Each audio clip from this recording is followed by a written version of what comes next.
The vampire stream. No, my screen didn't freeze. The vampire stream. I was meditating. We own the night. What up, Fight World? Your boy Ego, and I'm back with some more boxing. The vampire stream. Somebody said my screen froze. Nah, the screen didn't freeze. We just some vampires. We working.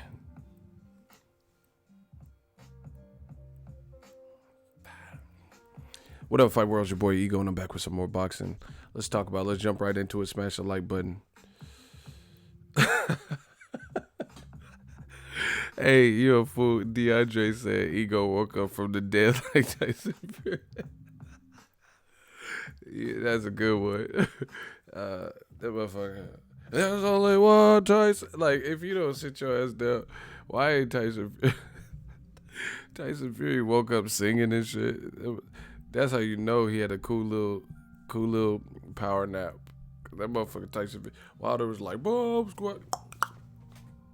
Tyson woke up like, there's only one Tyson Fury. Like, motherfucker, if you don't sit down, that motherfucker woke up singing and shit. I'm the Gypsy King.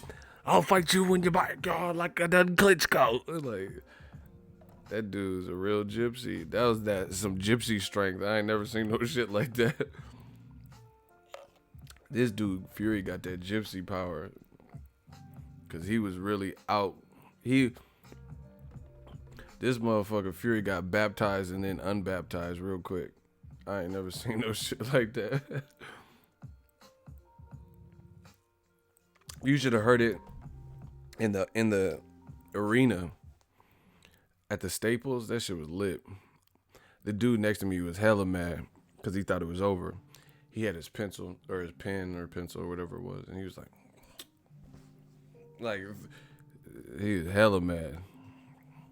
Threw his pencil. God damn it. The black channels, man. He was hella mad. The black channel, they always win. Why are black people so strong?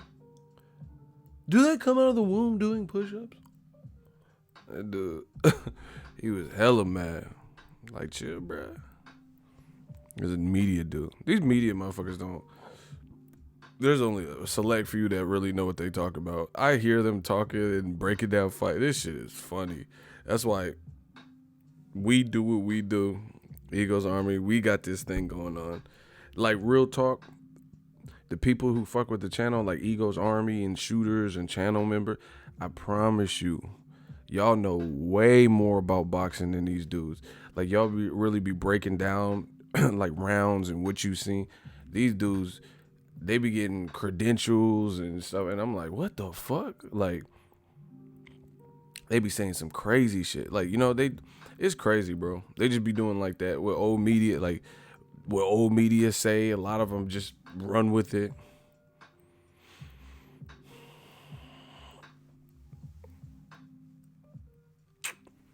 Hey, that's cold blooded. He said, I thought you were imitating the buzz for the Canelo fight on Dazn. Listen, you guys seen the title. Let's jump right into it.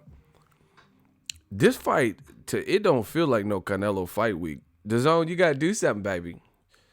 I don't know what, like, I don't know if it's just me. This does not feel like a Canelo fight week at all. You know, and the crazy thing is we've seen him fight like this echelon of opponent. Like, I would say when he fought Liam Smith, I wasn't really a big fan of that fight. Liam Smith, also from the UK, you know, and he also was a guy whose name wasn't really ringing bells in America like that. Like, a lot of people hadn't been familiar with him. Like, a lot of people, like, so you know, Liam Smith is Caleb Smith's brother.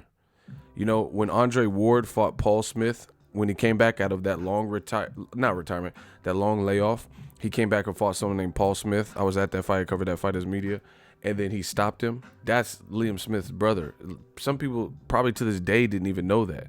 You know, like non-UKers, people in the UK probably know the Smith family. But, you know, yeah, the guy that Andre Ward stopped when he came back from that long layoff, like a 2-year layoff with the legal shit, and then he came back, signed to Rock Nation.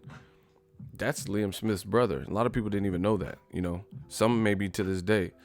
And like I said, Liam Smith, that fight was in Texas, and I still felt like it had more of a presence. Like this DAZN shit, like they keep talking about all this money they got. I don't know. It just don't feel like a Canelo fight week. I'm not mad, you know. I'm not hating. I'm just telling you what it feels like. Maybe to you it feels different, but to me, this doesn't feel like even a fight week. Like I feel like there's no presence.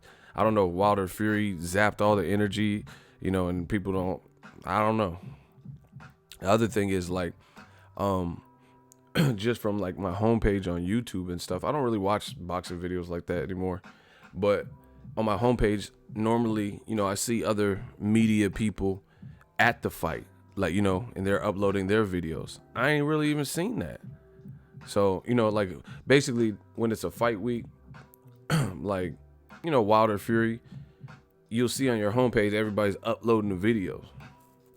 Like other media people that are there. I'm not even seeing that. I'm like, what the fuck? Like, is anybody there? Like, maybe they're not going, maybe they didn't go for the grand arrivals. I don't know.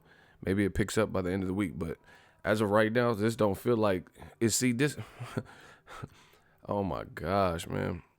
Ego Stradamus. I told people, like, people are prisoners of the moment. You know what I'm saying? They're such prisoners for the moment, especially in boxing. It's like Canelo's getting this ballerific deal. Everybody bow down. That's a great deal. You know, in all sports history, you know, nobody's even got no deal like that. But my thing is this. Once the initial shock of Canelo getting a bag and getting so much money, I'm looking at it like, as a boxing fan, with him, what's in it for me? Like, you know, who's he going to be fighting? Like, the deal is great. You know, I'm happy for Canelo. I'm happy for his family. I'm, you know, humbled that it just goes to show you that, you know, a kid from Mexico, Guadalajara, you know, a dangerous part of Mexico, can follow his goals and his passion, his dream, and, you know, come out winning. So I'm happy for him in that regard. But I still want to know who he's fighting, like, beyond this. But obviously we're not going to know. I just want more, you know, like, I want to know, like, what the plan is for Canelo. Is he going to be fighting like Rocky Fielding and then David Lemieux, you know, guy that's been beaten a couple times and beaten by a guy he beat? You know, are they going to force Canelo Triple G3, or is he going to mix it up with, you know, some of this Black Murderers Row or what? So, you know, I got to be patient. I'll wait. But once the initial shock goes away of like, damn, they just really gave him money, and then the celebratory stuff, you start thinking, you know, and then like, a lot of people are prisoners of the moment. They seen Canelo's making money, and that's all they focused on, which is cool. But I was saying the same thing. Like, I was saying the same thing I'm saying right now. They were saying that them, old media and motherfuckers were saying, oh, haha, you know, Eddie Hearn wins. You notice, is Eddie Hearn even in America yet? I know Rocky Fielding's his fighter. I ain't seen no Eddie Hearn's interviews. Is he even in America at this moment? You know, and people were giving credit to Eddie Hearns as if Eddie Hearns brought Canelo over. Eddie Hearns didn't bring Canelo over. Golden Boy met with the DAZN money men, you know, that Oscar already knew. But people were saying stuff like, aha, see you later, Showtime, you know, au revoir. Like, you going out of business like HBO boxing. And then fast forward to the future, you got the guy that you guys were saying, you know, killed Showtime or whatever by going to DAZN, and he's about to fight, and I don't really even hear anybody talking about it. You know? You guys let me know in the comments section if it feels like the standard Canelo fight week. To me, it doesn't. You know? That's just my honest opinion. It just doesn't feel like, I don't feel like the vibes. I normally get a vibe. And it's not even just if I go to the fight. Like, even at home, I'm just like, okay, it's a fight week, you know?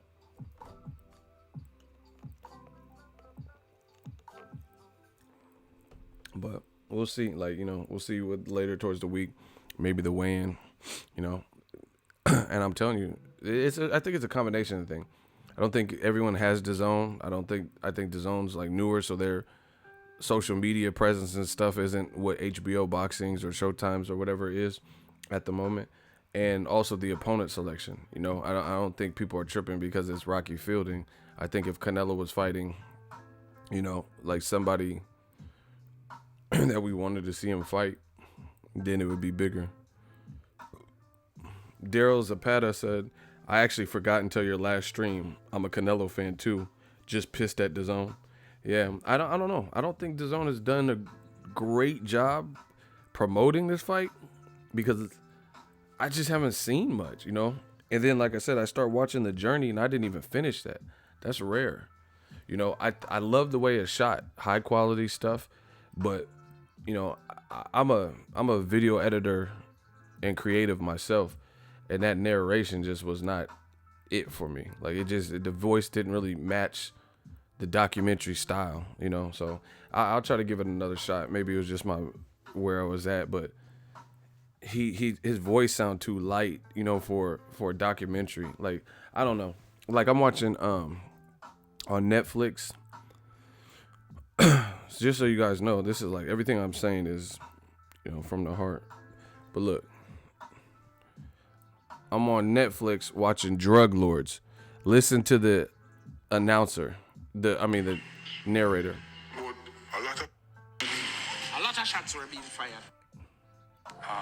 Here we go. We're finally. These are people doing interviews. To get Christopher Coke. But despair hits Tivoli. People start crying on. Finally. You hear that narrator's voice? Here we go. We're finally going to be able to get Christopher Coke. But despair hits Tivoli. Listen to that voice. People start crying on. Well, everybody start to wonder what will up next. There was a march, predominantly of women. Here's the to act. Fears most. The Jamaican Prime Minister Golding had 9 months after the extradition order. Christopher hears the news he fears most.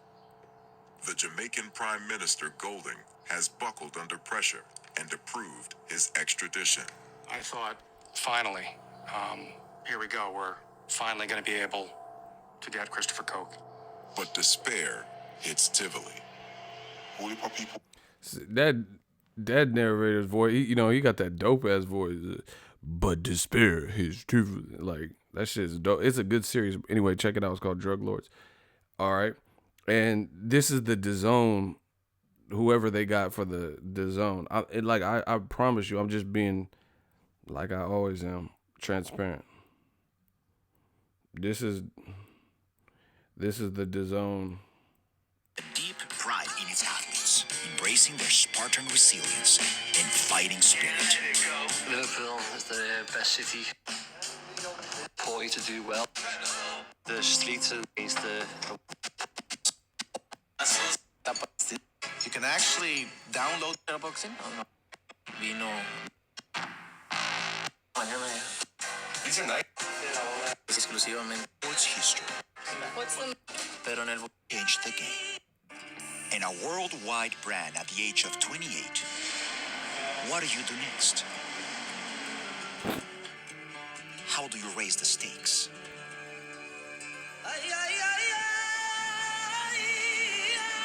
Canelo Alvarez is no longer gambling with house money. He's betting that he can change the game and win. I don't know. It just missed me. That just missed me.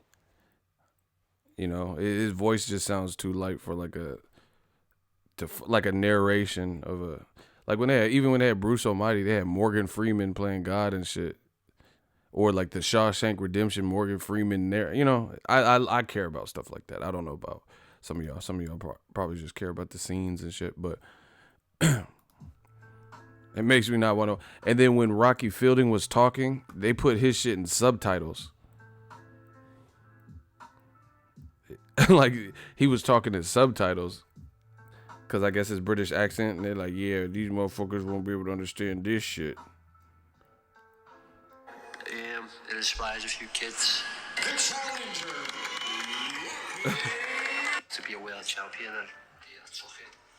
It was a familiar story of a champion expecting to pad his record against a weaker foe, but Rocky planned to rewrite that narrative. But I think people thought it was a step too far. They got, It was all on the line. they got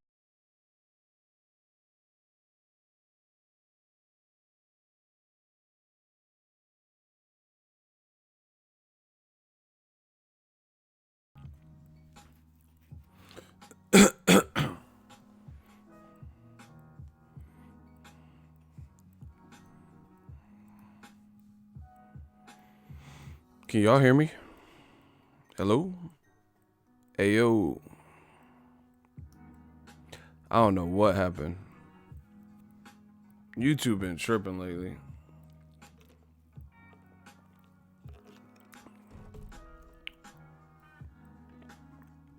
Y'all can hear me? I don't know what happened.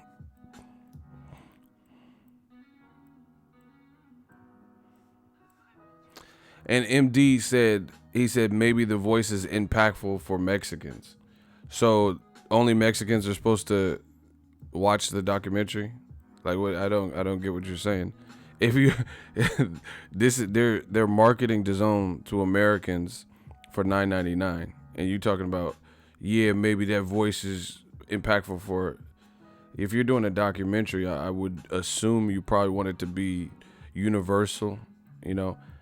And it's just not. It's not because he has an accent. It's just his voice doesn't sound right for an action series. To me, it doesn't sound like that. Doesn't sound like a voiceover actor or narrator. That sounds like some novellas shit. But for like, I don't know. It just wasn't. Like I said, y'all can watch it. I'm just telling you what I feel, per usual. But anyway, like if it's a documentary, you shouldn't like. You gotta cater to everybody that you want to buy it, not just, you know. Yeah, I want this. Canelo fans in America, but I'm not saying that voice should be it. I don't like it myself, bro. I'm just saying it's a documentary. Like, you know, Canelo did 24/7s and shit, you know, and those were dope. It just, that doesn't make me want to watch it. You know, the programming, the quality is dope. You know, whoever shot it, and you know, the editing and lighting, all that shit is dope. But if I'm watching like basically a short or a mini movie, then it's also the preparation behind it. Anyway, it just really, to me, it really doesn't seem like a fight week to me. Canelo should have went to Showtime. That's neither here nor there now. To me, it just doesn't feel like a fight week. I don't know what it is. You know, it's his first time fighting in New York in a minute, if ever. Shout out to P. Machiano. Says he's a new listener, bro. Keep up the good content. New subscriber, thanks. Appreciate you. Hopefully you enjoy the content. We talk about all the things in boxing going on. That's a funny comment. Voice pitch impactful for intended Mexicans. I don't get what that said. That's a funny comment. Voice pitch impactful for intended Mexicans. I don't even know what that means. But but see, this is what I'm saying. Like, Rocky Fielding's not Mexican. You know, it's a documentary. So you got, you know, he's from British. So he's from England. He's British.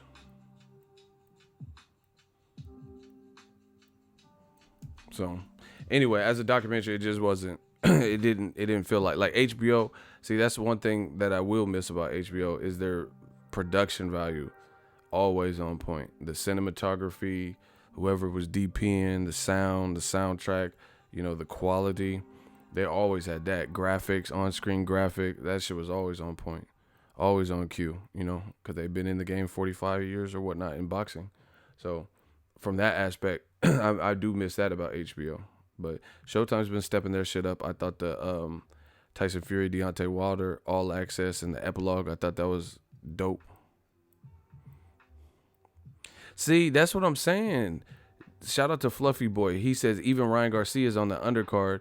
There should be more hype. See, and this is the thing. He's on the undercard. Plus, they're both being trained by Eddie Reynoso and in the same gym. And Tevin Farmer's on the undercard. David Lemieux's on the undercard. And I don't feel like nobody's even really talking about it. I think Saddam Ali and Mauricio Herrera on the undercard. Nobody, and I don't feel like nobody's really just like, yeah. I'm telling you, I think it's a couple things, to be honest. I think one, his opponent selection. Two, it's, you know, people keep saying streaming is the future, but at the same time, is streaming only as the only option when you're just expanding? Is it right now? Like, I think DAZN would have been better if it had like an actual, remember that channel Spike? Like, even if they had something like that, you know, I think it would be bigger, because at least you have a channel like you can turn to. But, you know, just having everything app based only, you know, it's a huge gamble. Damn ego, they need to pay you to talk about it. Yeah, they would certainly have to pay, because, you know, I like my creative freedom and creative control. So you got to pay like you weigh. You know, I'm a businessman, so I always talk business. But, like, I don't know. I just feel like I'm telling you what's wrong with the game, bro. I'm telling you what's wrong with the game. The problem that I've seen from being at these fights, covering fights, going to events, you know, knowing trainers and knowing fighters, they get people who aren't passionate about boxing. That makes a huge difference. I'm a creative. See, I'm not saying I'm perfect or I do everything great or nothing like that, but I already had a video editing background, you know.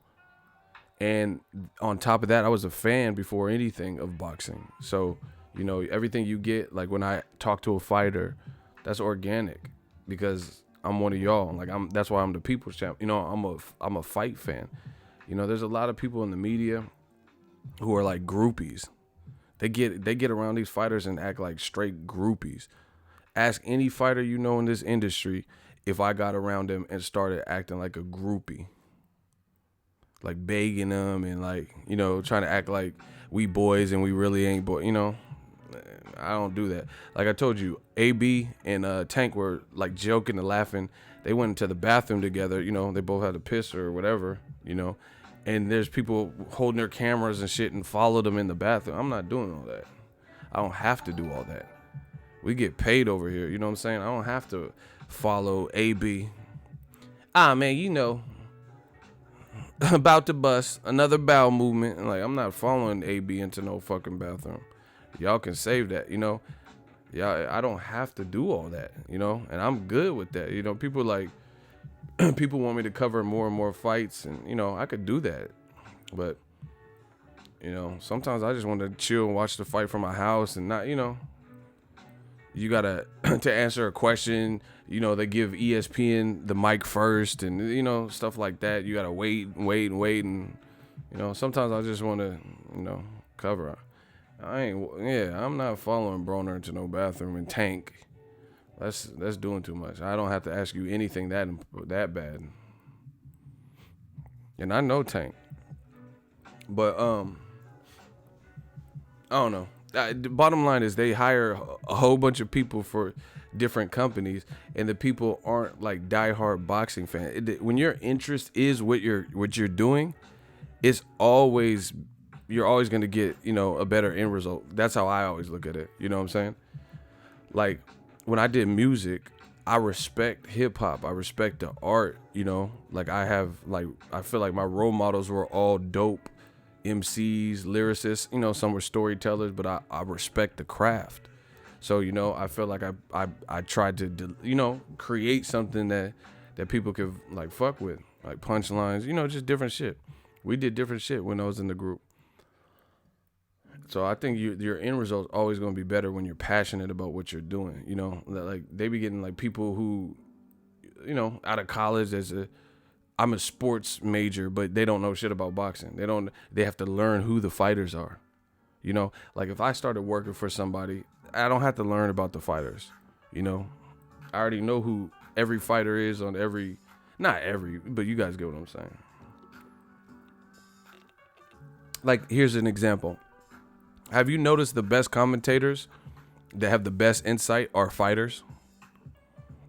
You can't tell me Jim Lampley has said better commentary than Roy Jones throughout his run on HBO. Roy Jones will tell you some shit before it happens, and then you see it play out. You know, Paulie Malignaggi, awesome commentator. You know, whether people agree with him, like, he said some stuff I don't agree with, but that's per usual. I still respect him. You know, he knows what he's talking about. You know, we just disagree on certain things, like Wilder Fury. You know, he was making it sound like it was a horrible robbery and stuff. But, you know, the best fighters are the ones that are, I mean, the best commentators are the ones that are fighters. Andre Ward. You know, they get these other dudes and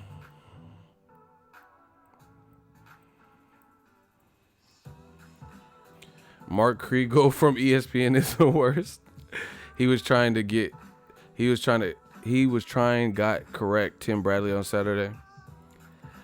I don't, that ESPN, I like Andre Ward, his commentary, but I liked it when he was on HBO too. That ESPN commentary missed me. DAZN commentary, ESPN, I don't know what it is. Like, Sugar Ray, I respect him, but he's not, like, I don't feel like Sugar Ray Leonard on DAZN. I don't think he takes any chances as a commentator. You know what I'm saying? He's like too agreeable. Like, he's like, you know, he's like nice. Like, you ever went to a friend and they had nice ass parents? I'm not saying he should be mean and yelling or nothing, but it's just like he's too agreeable. Oh yeah. Like he was talking about Brandon Rios and like Ramon Alvarez. He's like, oh, Ramon, he's just real tough. Yeah, I mean, Brandon Rios, the punches he's throwing. Like, it just, you know, it's not like he's just being nice. You know, I like when Paulie Malignaggi takes risks as a commentator. Like, even if I don't agree with him, I respect that. You know what I'm saying? Like, he was like, you know, he went on Deontay Wilder and all this stuff, but that's at least a risk. Like, you know, he's at least going to voice his opinion. You said it's not mainstream, but it is mainstream. What does that mean? I said what wasn't mainstream, but it is mainstream. I don't. Can you guys type full sentences and shit? Like, grammar, like grammatically correct? What do you guys just saying stuff? I don't know. You said it's not mainstream, but it is mainstream. And then you spell mainstream in one word. And then the second time you wrote mainstream, you spaced it out. Like, you guys are confusing me. Why'd you put mainstream as one word, and then the second time you used it in the same sentence, you spaced it out? Like, can y'all use some, like, grammar? Like, just be consistent. Like, I'm trying to read. You got me reading like Floyd and shit. I'm like, you said it's not mainstream. I'm trying to read what you guys are saying, but it's not even my reading. It's how you guys are typing it. So can you guys help me out so I don't look crazy? Y'all are like no commas, no nothing, just you mainstream and then you switching it up. Like, this is late as fuck too. Ego, this is another chatter, not you. Oh, I don't know who y'all talk. Can you all say not for Ego? Because I'm just reading whatever comes through. Tarver's a good commentator, but I don't think nobody uses him anymore. Tarver is a good commentator though. I agree, because he used to be on Spike, but then after they don't do it no more, I don't know. I don't think no one uses him.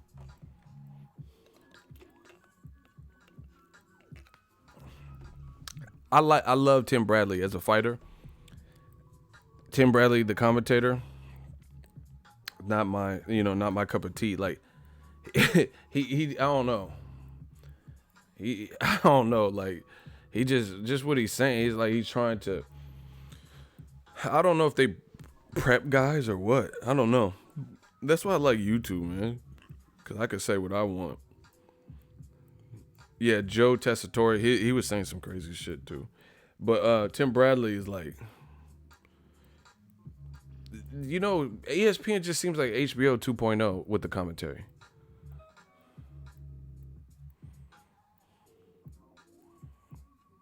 You know, it just seems like HBO, like, oh, Lomachenko. I mean, have you seen his workouts? He's like, Tim Bradley just acting like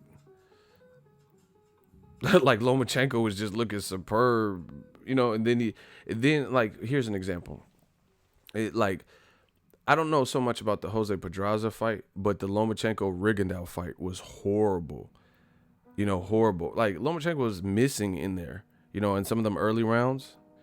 You know, like, I mean, I'm just going to be real. To this day, Lomachenko, he beat Rigondeaux. He made him quit for whatever reason. But that wasn't no crazy performance. Like, you know, like, I wouldn't, that was a weird, like, people were shocked when Rigondeaux even quit. Because that, to me, that wasn't even like a real violent ass whipping or nothing.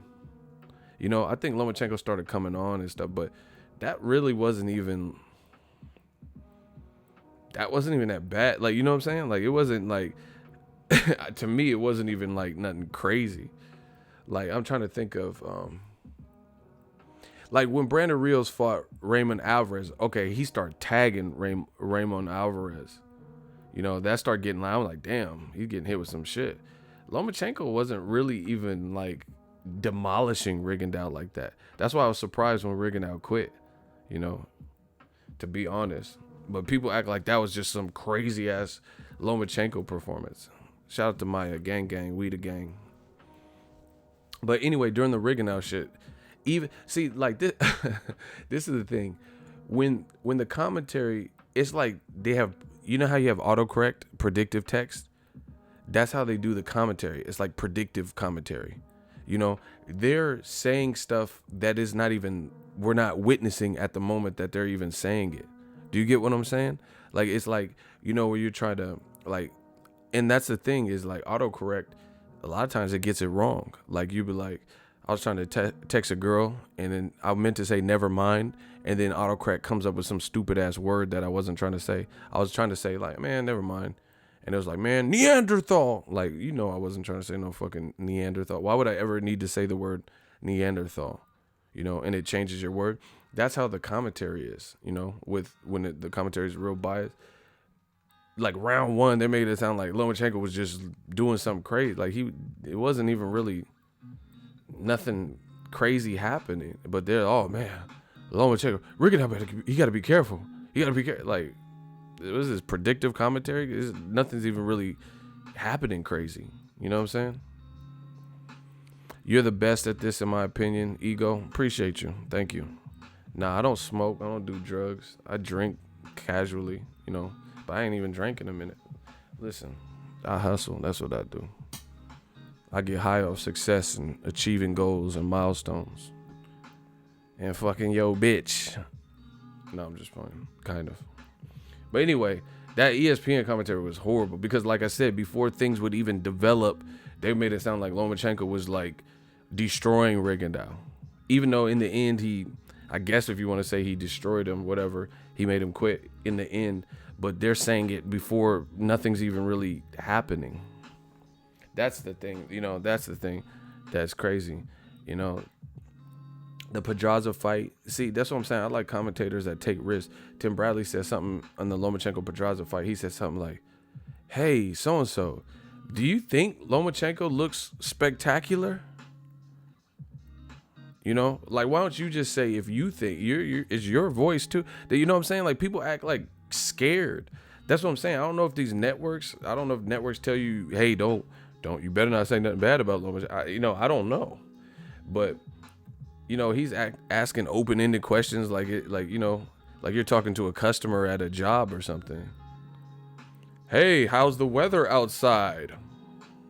You know, Tim Bradley, he said something like, is Lomachenko looking impressive tonight? Like, I want to hear, what do you think? Do you think he looks impressive? Because it sounds suggestive, like almost as if you don't think he looks impressive, but you didn't say that. You know what I'm saying? That's just weird to me. The commentary on the Rigo fight was the worst. They literally picture Rigondeaux as trash. That's what I'm saying. Like, see, this is where HBO boxing towards the end started getting it wrong, in my opinion. Is when you stop calling what you're seeing and like really trying to force feed, just let the fight play out. You know, commentary is, you know, it's like YouTube, you know, in a certain way. Like, people see me having fun, joking, doing impressions. But even when I first started, and I came from an acting background, like where I would do some acting shit, drama, music, so I was comfortable with my voice on stuff. It's still, you got to get used to talking to an empty room and live streaming stuff, you know. So you gotta practice and stuff. Practice your on camera persona and, you know, just little shit like that. But people think this shit is easy. This shit is not easy. I just did it earlier today. I did a 3.5 hour stream straight, no cap, no breaks. Never got up. Like, you know, some people can't do that. You know, people look at a Joe Rogan podcast or with what I do. Not everyone would be successful at a podcast. Not everyone can do a live stream and keep it free flowing. Like, do you notice my live streams? It's like continual. We don't have like awkward silences where we just all looking at each other. Like, the conversation just keeps flowing, you know, like good drink. But yeah, with the commentary, some people is like, it just seems too biased, you know. And I'm, like I said, I'm not saying I'm better than anybody. I'm just giving you my opinion. Like, ESPN is really the new HBO 2.0 with the commentary. Like, it's like people, you never realize until, like, when I started doing YouTube, I just did my thing and kept it pushing. But now, as I've been, you know, developed and been in the game for a minute, you realize not everyone can do this type of stuff. You know, not everyone can do this. Hey, block this Izzy dude. Get this dude the fuck up out of here. Who is he? Bro, you annoying. We about to dust you off real quick. Shooters, clap Izzy boy live. Yeah, you going live by yourself. I'm sick of seeing your name come up with the dumb shit. You messing the whole ambiance up. Get him the fuck out of here. Anywho, sorry about that, y'all. But anyway, this is a whole. It's a art. You know, not everyone can do that. Not everyone. You see someone do it and you think you could do it until you actually try to do it. Even boxing, like, you know, a lot of people are like, oh, he should have did this, and then you try it and you get knocked the fuck out. You know what I'm saying? So you got to appreciate what people are good at and what people do, because it's not as easy. I know about commentating boxing because I do this, you know, I talk about what I seen and, you know, different things like that. And like I said, a lot of the commentators, I don't know if it's like company directives or what, but, you know, some of the stuff that is said, like, it doesn't even sound like, you would almost think that Lomachenko's in the ring by himself. You know what I'm saying? No matter what the fight is like, you know, ESPN, it seems like Lomachenko's fighting himself or some shit, because all you're hearing is what he's doing. You know, HBO famously did this with a lot of their fighters, Manny Pacquiao, Roman Chocolatito Gonzalez, Triple G. You know, it's like, damn. I mean, is Chocolatito fighting himself? Because that's all I'm hearing about what Chocolatito's doing. You know, and that's why you, like, I think that's bad when you can tell easily who their favorites are. I never do that. Like, some people may think they know who my favorites, but they don't, because they say like, oh, Wilder's your favorite, but I gave Tyson Fury hella props. You know what I'm saying? So you'll never figure me out, because there's nothing to figure out. You know, when I call Wilder Fury, I never said, you know, only pro Wilder stuff. I even told you Wilder looked sloppy at times. He was getting outboxed. You know, I told you real life commentary. And then I told you the good and bad for Tyson Fury as well. What he did well, what I disagree with, what I did, you know. I told you all that. You know, I gave you out chapters of my work. You know, but like I said, when ESPN, you know, the house fighter is Lomachenko, because that's all they're talking about. Pedraza was doing cool. You know, even if you weren't having him win all the rounds, you know, you're not really, what you're saying is not really reflecting what I'm seeing, which is a competitive fight. You know, you making it sound like this is some Matrix shit. What he's doing wasn't a Matrix shit. Shit, fucking Jose Pedraza was in the Matrix too. Then, if that's the case, because he was keeping up with the foot speed.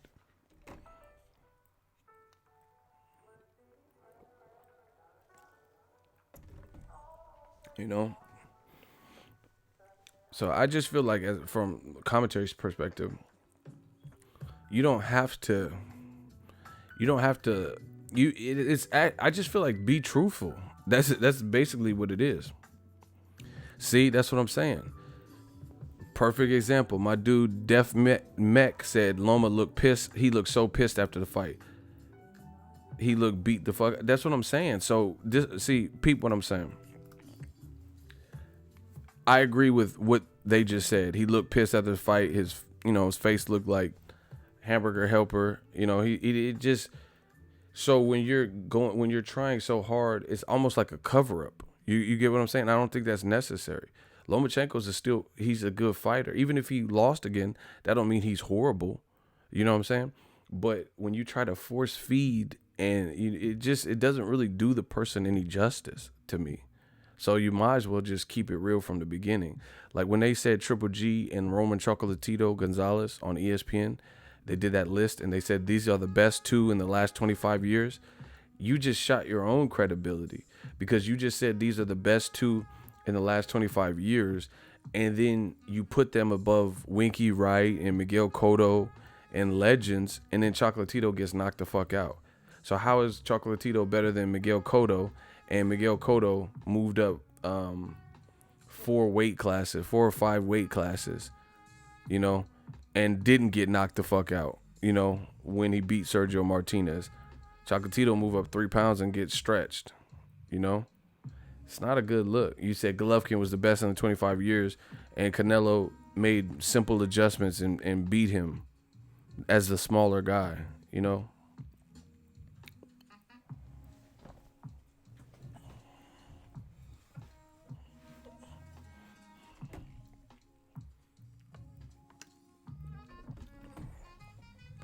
what I'm saying? You don't have to sell your narrative, and the problem, like I said, the problem is when you do that, the truth is going to come out regardless. You can hide, like, okay, let's say I have a female coworker, and then I'm like, hey, my boy, you should like him. He's clean cut. He's a clean cut looking dude. Girls say he's a good kisser, good and bad. And I'm, for whatever reason, this is kind of weird, but I'm just trying to put it in perspective for you. Whatever reason, I'm trying to hype him up for him to date a chick. She gonna find out if any of that stuff is true. So I'm like, man, everybody says he looked like, Channing Tatum, and I'm trying to like hook him up with a date.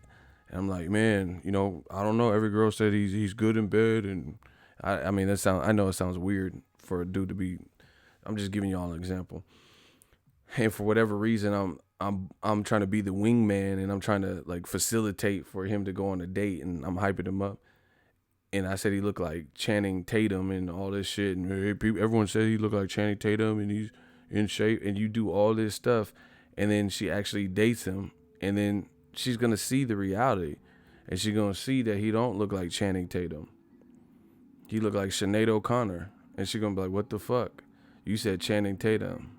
Oh, I was thinking Sinead O'Connor. That's what we really look like. Like, bro, like what? You don't even look like Channing Tater Tot. Like, what are you talking about, bro? So, the truth always comes out. So that's why I don't understand why people are so afraid of it. Do you get what I'm saying?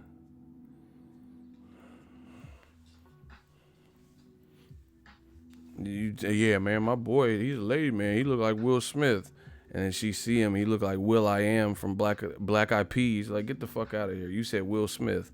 Oh, Will Smith, Will I Am is still a William. Like, get your dumb ass up out of here. Motherfucker look like Samuel Jackson in Coming to America and shit. Man, who the fuck is this asshole?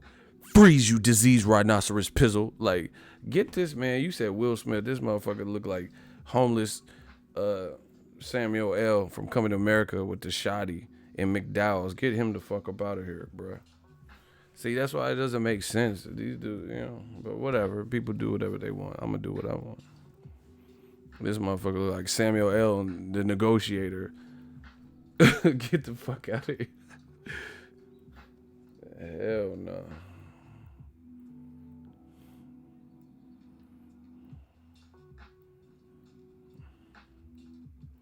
These people, man.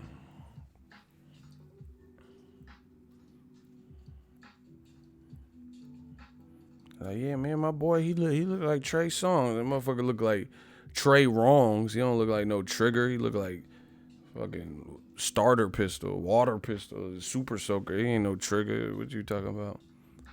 You on side of the bay? Which one of y'all? That motherfucker don't look like Trey Songz. He look like Trey Wrongs. He look like Trey from Boys in the Hood, Cuba Gooding Jr. Fuck you mean, Ricky? That's what he look like. He look like Cuba Gooding Jr. with them nostrils. He don't look like no fucking Trey Songz. This is just, why lie? That's what I'm saying, man. My boy, he look and dance like Chris Brown. Motherfucker look like Christopher Columbus in 1492. The fuck you talking about? I don't look like Chris Kringle. Motherfucker got a beer belly. You don't look like, Chris Brown.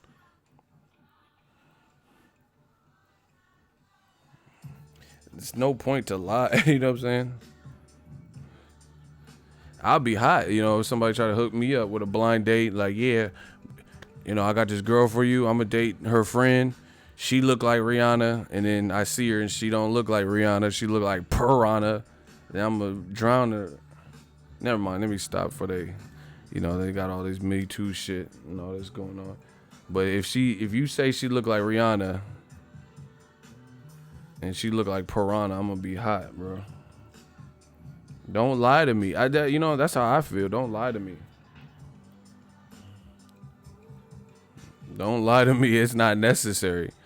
Like, show me a picture or something. Give me your Instagram so I can see. No filters. I know how the girls be doing with the...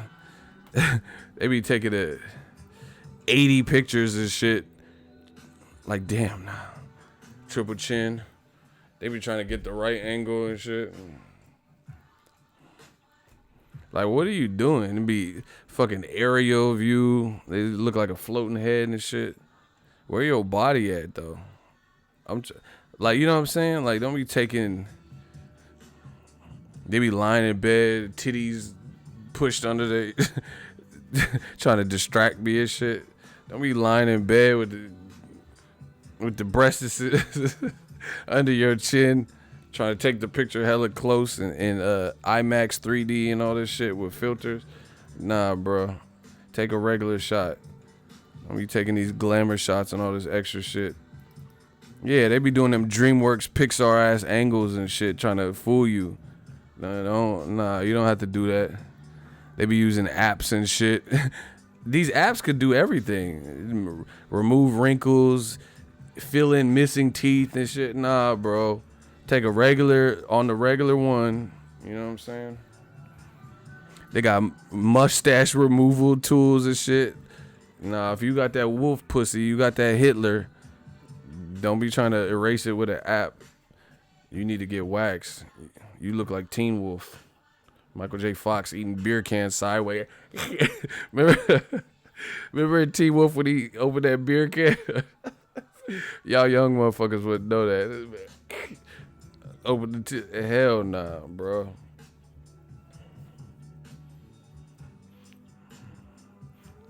You don't need to fool me. Just be you.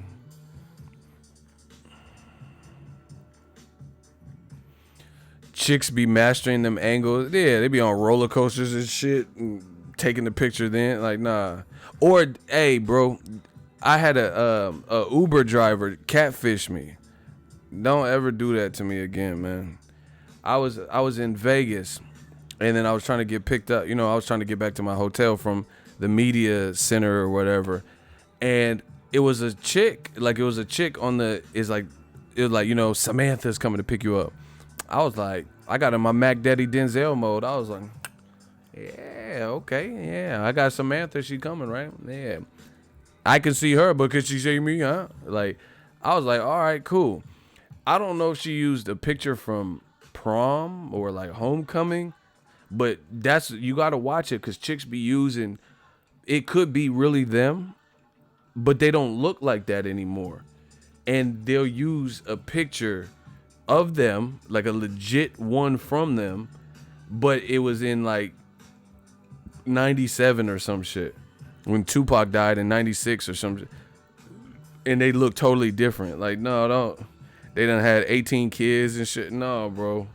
You got to update that. Why you going to give me the Sadie Hawkins picture? Man, I need Polaroids.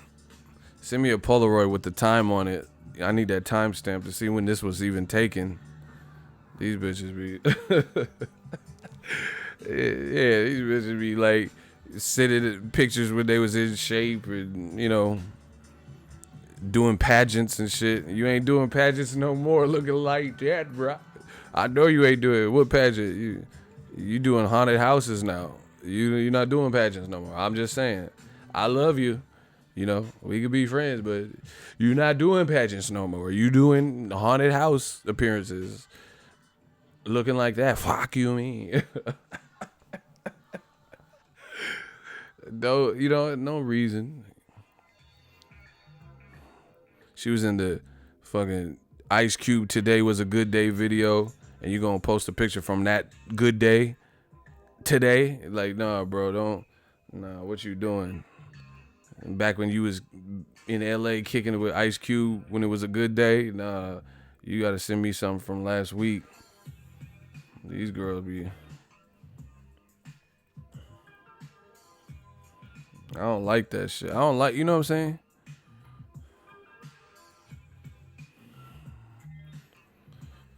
Don't trick me. Do you guys get what I'm saying? Like, no need to be like, yeah, I look, people say I look like Kylie. I'm like, oh shit, Kylie Jenner. Like, bitch, you look like Kyrie. You don't look like no Kylie. Nah, oh, you thought I said Kylie. I said Kyrie. You know, with the Cavs, you know, when he was playing with them. I thought you said Kylie. No, I said I look like Kyrie.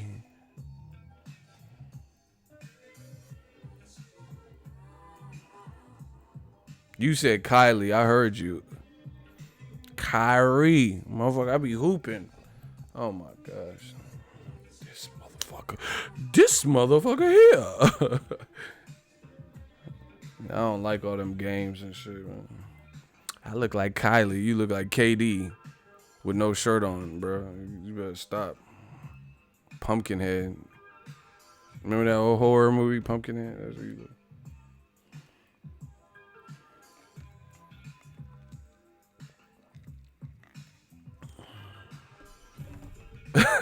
It's Cursor. You out of pocket. You out of pocket. The Vampire Stream.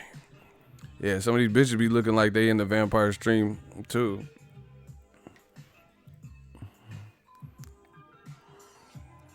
Hey, you crazy? It's Cursor. Yeah, man. But anyway, that's how the commentary. You know, just keep it real. He said I spit my beer out. I'm just saying, like, you don't have to, like, if Loma is having an off night and it's competitive, why do you have to try to convince us that this is like, oh yeah, you know? It's like, and the other thing I don't like is you're taking away credit from the other person. You know, instead of just saying Pedraza doing good, you know, they're like, it's like they want to make an excuse. I don't know. I don't like all that. Just be real with what you see. They be telling like what they want to see versus what they are seeing. Just watch these commentary. You'll see. Coming up with Bill. It's probably his shoulder. Don't be making the built-in excuse. And the worst part about boxing is like people like Lomachenko, he'd be like, my shoulder's great before the fight. And then when, you know, Pedraza is maybe a tougher fight than people thought, you know, or more competitive. It's not a blowout type thing. Then like they'll like feed you the lines, you know, feed you the excuse. Oh, it's his shoulder. This man Lomachenko called out Terrence Crawford. Why is he not calling out Crawford anymore? And why is he saying Pacquiao's too old? Complexion protection, exactly. And they get mad when you say it, but they know it's true. They know it's true. Loma called out Terrence Crawford And now he's not calling them out anymore. Why not? He said, really what? He called him out. Don't really me. He's the one that did it. You notice that slowed up real quick. Even his manager said that's suicide. Why you want to fight Crawford? That's what Egas said. You know, we know the games. They get mad. Oh, what do you mean complexion protection? Keep it boxing. But y'all motherfuckers don't keep it boxing. We talk about what we're seeing. You make it about, race and other shit. You being the racist motherfuckers. It's funny. The actual racist people and like guys that have prejudice, guys or girls or whatever, have real prejudice. They're the ones that call you race baiters. They don't ever say anything good about like minority fighters, especially black fighters. But then they'll say you're race baiting when you talk about it. You see how they try to pigeonhole you? But we not falling for it. We know what it is. Like, I know all their tricks. I studied. I know all their tricks. Black murderers, bro. Ask these motherfuckers in middleweight, perfect division. Danny Jacobs just called out Canelo. Like, the racist motherfuckers will say Triple G doesn't have to fight Jacobs again. He doesn't have to fight Charlo. Canelo, even though he's getting called out by Jacobs today, he doesn't have to fight him. Jacobs is just looking for a payday, right? And then they'll have the audacity to say Charlo needs to fight Jacobs. How's that work? So Jacobs has to fight Charlo, but Canelo or Triple G doesn't have to fight either again or for the first time. That's cute. You already know what it is. You know what that's about. You know what that means. Straight the fuck up. Me, I want to see them all fight. Round robin it. I'm good with that. Yeah. Do a round robin. But they don't want the round robin. They want the black round. Charlo versus Andrade.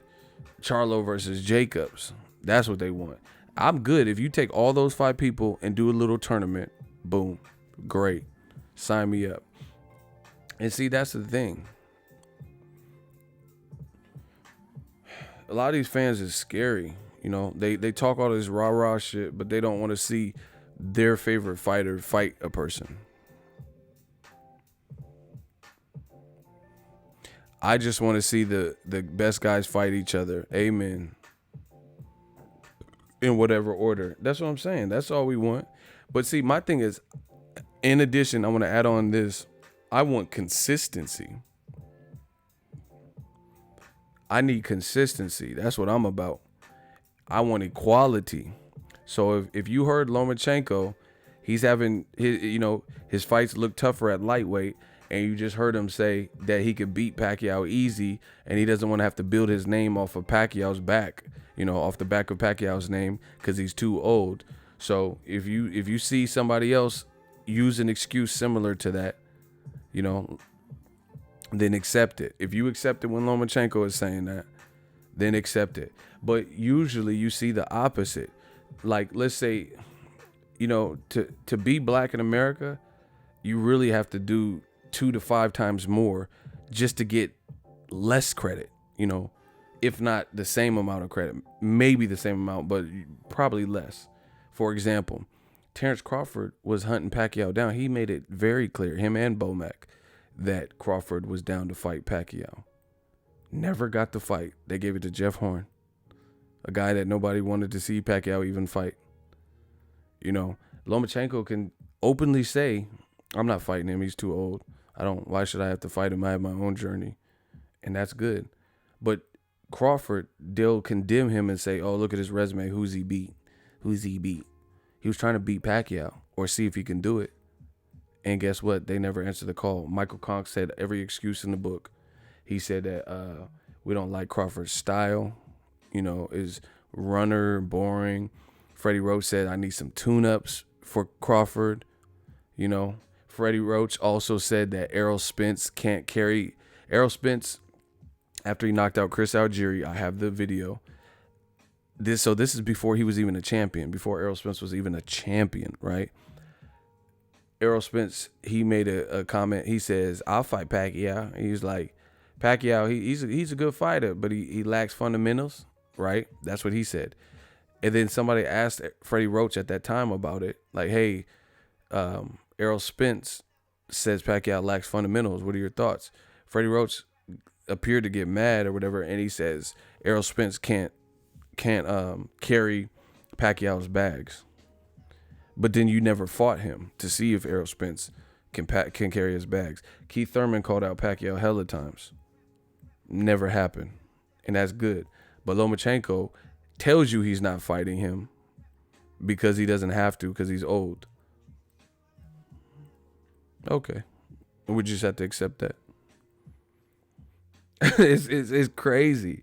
And I know a lot of you guys don't like to talk about this, but I don't give a fuck. Get off my channel. Get the fuck off. Because I talk about what's real. I talk about what I see every day. I talk about what I hear. Everything I said was fact. You can trace it back to the original root and the original source. Crawford pressed Pacquiao and said he was down to fight him. Errol Spence said he would fight him. Keith Thurman called him out on Twitter and stuff a couple of times. We'll see if any of that changes now that Pacquiao's on PBC. But his old team, when he was with, his old team, those were things that were being said. And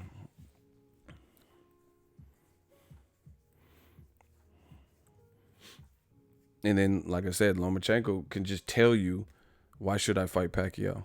I won't get credit. He's old. I think Pacquiao versus Lomachenko is a phenomenal fight. And you know how I know that's some bullshit? Is because Bob Arum was trying to make the fight. Bob Arum, if he had his way, I think a lot of fights would happen, to be honest, because Bob Arum's a businessman. He don't care really he might care to a degree, but ultimately they're in-house fights. He don't care because he's winning either way. If Lomachenko got knocked out by Pacquiao when Pacquiao was with Top Rank, he wins because he had Pacquiao in his stable at the time.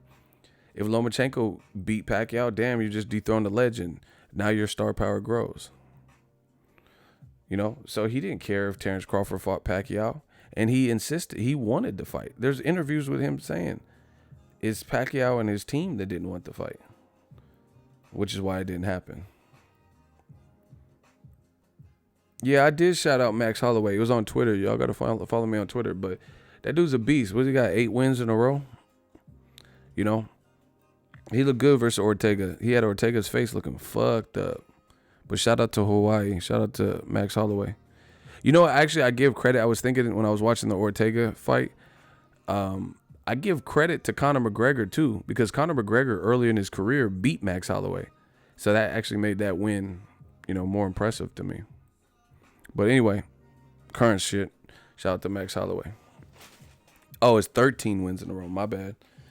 He's doing his damn thing. Shout out to Holloway. I need to go to Hawaii, to be honest. I've never been to Hawaii.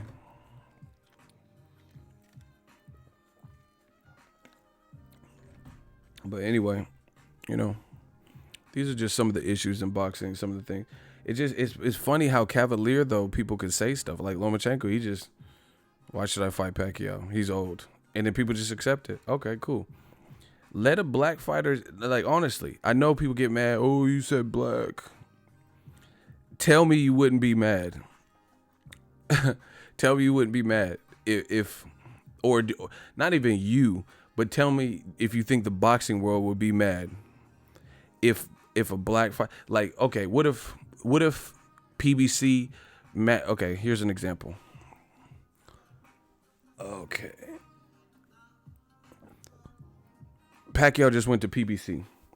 What if a story broke that Pacquiao and his team offered Broner hella money or good money to fight, and Broner said, I ain't fighting that old motherfucker?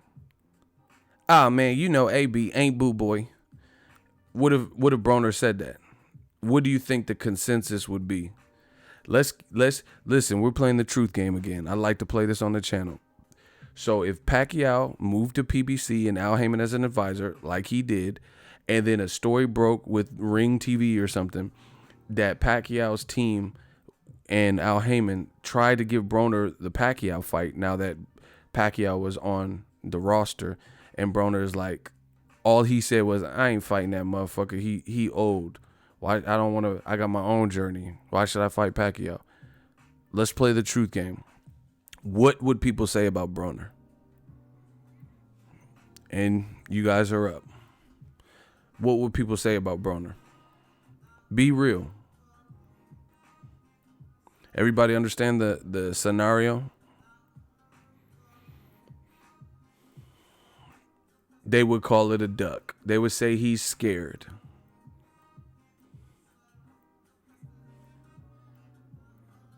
They would say it's a duck. They would say Broner is shook. They would say that he's a ducker. They say he's scared and washed up. They would call him a pussy. See, my dude Kennedy Linder, he be on point. He be on y'all helmets. Pause. Exactly. We know. We already know. They don't. A lot of these racist motherfuckers don't like Broner anyway. Even though Broner never backs down, win, lose or draw. He fought Mikey. His second fight at welterweight, he fought the biggest puncher at the time, or at least one of them at welterweight, Maidana. They would say he ducked him. See, so fast forward to the future. Lomachenko just did an interview and said, I'm not fighting Pacquiao.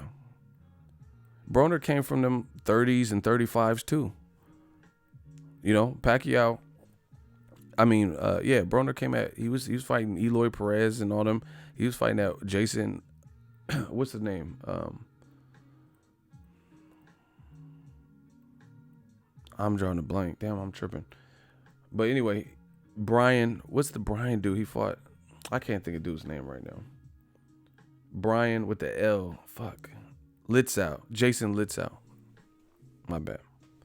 Yeah, he was fighting in them little divisions too. If Broner said, if a story came out that Broner openly said that he wasn't fighting Pacquiao because he was an old ass motherfucker,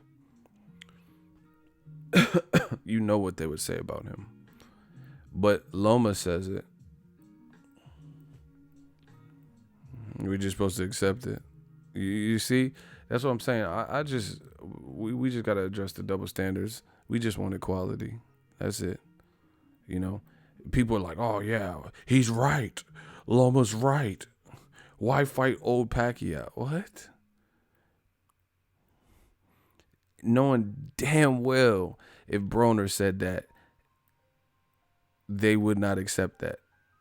I mean, they would be forced to accept it, but they wouldn't like it. And they would speak out. And they would call Broner all types of bitches and pussies and cowards and chicken emojis and stuff. But guess what? That's not the reality. Win, lose, or draw, no matter how horrible the style is for Broner, you know, or how much of an underdog he is, he signed up for the work. January 19th, only on Showtime. Pay-per-view. I'm killing y'all motherfuckers, and y'all know it. Y'all know it. In your hearts, you know what I'm saying is true.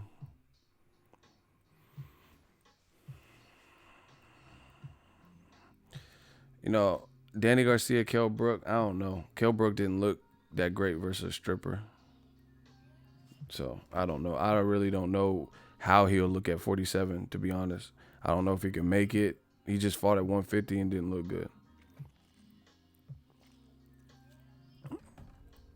See, that's what I'm saying.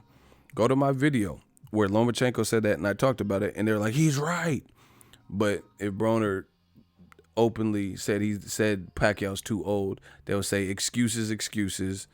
He's making excuses. You scared of Pacquiao. Crazy. What if Andre Ward said, I'm not fighting Kovalev because he killed a person. I'm not fighting Kovalev because he's mean. That's what Abel said. Abel Sanchez says, why should we fight Charlo? Because he said a mean thing about Golovkin. I swear. Dante's Boxing Nation got the interview.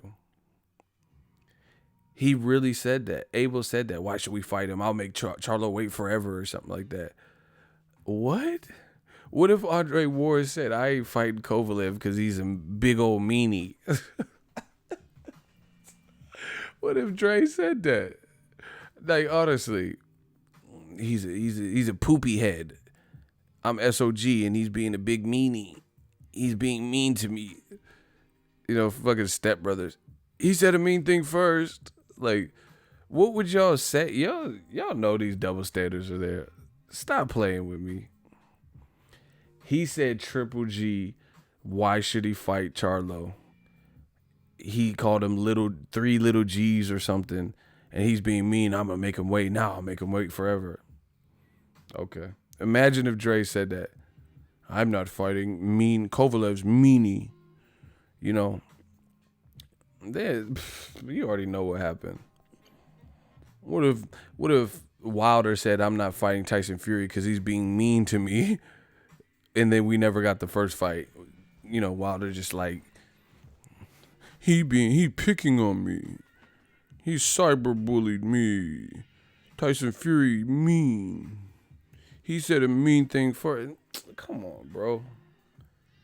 You know, you already know what it would be. They would call Wilder all types of, you see, that's why you suck, and bum squad. They would call him all types of names.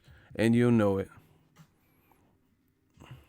And you know what happened if Ward did it. You know, conveniently, all these guys are black in these examples. But I'm the one, you know, I'm race baiting. But you know all these examples I use, you know how they would play out. I got to ask you this too. They say we don't know what we talking about. We race baiting. Then why are we doing better than them? It's that simple. You know, my dude Money Pal the Third just dropped $100 super chat. See, this is the thing. You got these other channels, you know, that diss, and you got channels on YouTube that say bullshit or the exact opposite of everything I say. You know, you got channels that coon. Why aren't they getting $100 super chats?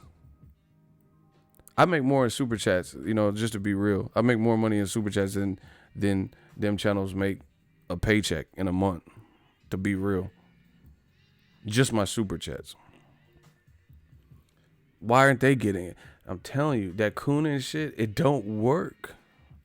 It don't work because you, in essence, you really don't have a fan base. If you're saying something to cater to people that don't like you, right? If you're catering to people that don't really like you, then how are you benefiting from that? The people that super chat, the people like my dude, Real Brother 32, do you know how many super chats he sent? He's a channel member. That's why his name's in green. Because he's trying to help the movement. He's trying to help the cause. When you're cooning, you don't really have like real support. You know, because your own community ain't fucking with you, you know, because they know what you're doing. You're trying to pander to racist people and shit. And then the racists ain't going to help you, you know. So, like, you're trying, and trust me, cooning is not just a black thing. People from all types of races can coon, you know. I seen a dude cooning, you know, trying to agree with Donald Trump, this Mexican dude talking about, yeah, they're going to build taco trucks everywhere. We got to build this wall. What the fuck are you talking about? You know, so you really don't even have a fan base. But that's what I'm saying. Like, listen, just listen.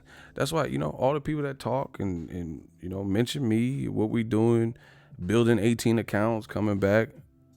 Just study. Why do you care what I'm doing? Why do you care about my content? And most of these motherfuckers is blocked. So how do you even know what I'm doing? They got burner accounts just to watch what I'm doing, to study, and, you know, like, listen. Here's another thing. There's all types of videos about egos, like, got fucked up, like, exposed and shit like that. Once you, if ego got exposed, that should be a once and done. Because if I got exposed, I'm done for. I'm ruined. How can you make more than one ego exposed video? If I got exposed, then I'm exposed. I'm dead in the water. Right? Like, damn, I got exposed. So you got to look at people, you know, people that constantly mention others, like constantly, like, I'm already exposed. You already exposed me. How you make several videos about me? How do you constantly mention me? Like, it doesn't make sense. You got me. I'm exposed. Look, We just got a new member. I told you this is why they mad. Shout out to Daryl Zapata. Can we get some clap emojis for the newest member? We real out here. That's why we'll always continue to do our thing, always continue to grow. You know? We call it like we see it. We need some clap emojis if y'all want this stream to continue. My man Daryl Z, the newest channel member. And still, and I thank you to Real Brother 32. He's he was one of the first channel members, but he always encourages you guys to, help out the movement in ways you can. Told you I'm the people's champ. But yeah, man, you got to watch, you got to be mindful of people who, like guy or girl or anything, that constantly care about other people's business. Melvin Jackson, what up? You know what I'm saying? Like if someone, like people be like snitching and like, yeah, like, somebody told me on a comment earlier, they said, you fucking dumbass, you clickbait channel. Like, you clicked on it. That's a good thing. Why are you mad that you clicked on it? He's like, you fucking clickbait. You're a clickbaiter. Listen, this is how you know when you leveled up. They got to find new ways to hate on you. When I first started, I started off with 0 subs like everybody else. You feel me? Start off with 0. When I was coming up, I wasn't getting that many views. I didn't have that many subscribers. That's what they used against me. They say, aha, look at you. You got 32 views on this video. 32, you suck. Aha, you only have 1,000 subscribers. Your channel sucks. Now we leveled up. Now they say I'm clickbaiting. Now they say I'm a view whore. You can't win for losing. So when I didn't have shit, we didn't have no like real community. We didn't have, more than 500 or 1,000 subs. They used it against me. They said, haha, you ain't shit. We stayed the course, kept working, kept growing, kept evolving. Now they say I'm a clickbait panhandler and view whore. So they gotta listen. That's how you know you a Don. That's how you know you leveled up, when they gotta switch how they hate on you, because they know the other shit don't make sense. You can't say, oh, you ain't getting no views anymore, because I'm consistent with my views. The world can see that we getting views, but when you make them switch how they hate on you, that's how you know you coming up. Listen,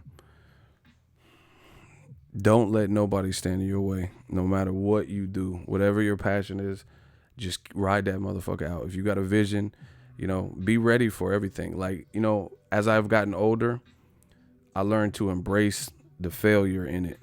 Embrace the failure. People act like fucking pansies. Like, oh, I don't want to fail. Who gives a fuck? I don't want to fail. Nobody wants to fail. I don't like losing, but it's inevitable. It's inevitable. So get your head out your ass. And a lot of people, listen, we live in a society with a lot of technology. Shout out to Philly. He said, you the best at this. I appreciate you. There's a lot of technology, but don't let that dehumanize you. There's nothing wrong with taking it old school, keeping it old school, like writing down your goals. People don't do shit like that anymore. Write down your goals. Get a blueprint. Because look, I really be thinking, I think on a deep level, I love me time too. You need that. A lot of people they can't be by themselves. To me, that's mandatory. Like, I couldn't be with a chick who didn't allow me to be, not like, I'm not saying disappear for 6 months, but sometimes I don't want to be around people. But get back to the basics. I like that. Shout out to David Smith. Exactly. Get back to the basics. Write down your goals. Write down your visions. Create a vision board. People are lazy. People say they want it. They say, hey, I want to be successful. But I can tell by how you move, you don't want to be successful. I'm going to say that again. Oh, my God. We got bars. Hold on. Let me hit it with the bars. I'm going to say it again. They say they want to be successful, but I can tell by how you're moving that you don't want to be successful. What I mean is, you say, hey, I want to be a successful rapper. Hey, I want to start my own YouTube channel. But then I can get a overflow or overview of how you're living, what you prioritize, and I can tell that you're not serious about what you're doing, you know? And if buying clothes and Gucci belts and shoes and Jordans and, you know, bullshit, right? If that is your goal and you're prioritizing that, then I can tell you're not serious about what you're saying.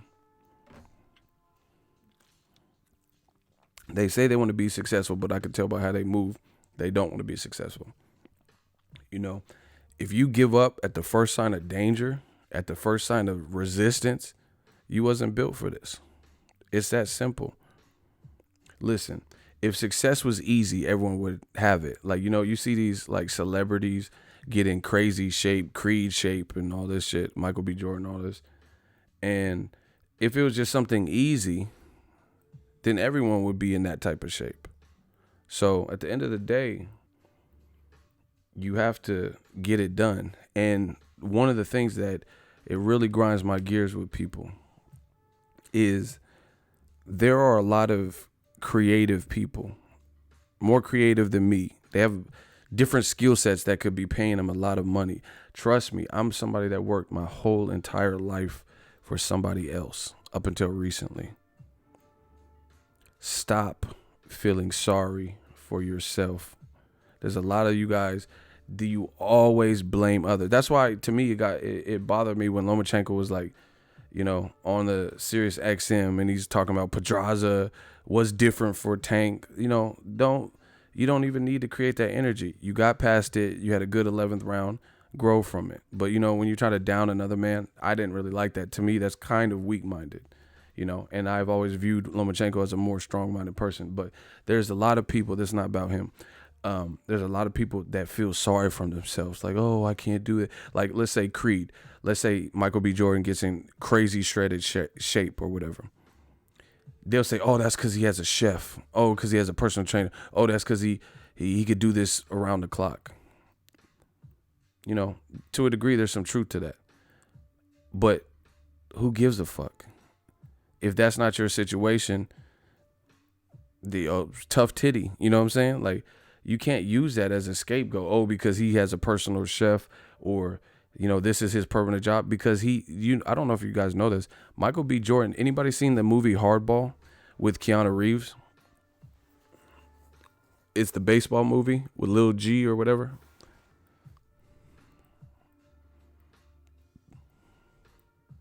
Anybody seen that movie? Keanu Reeves baseball movie called Hardball.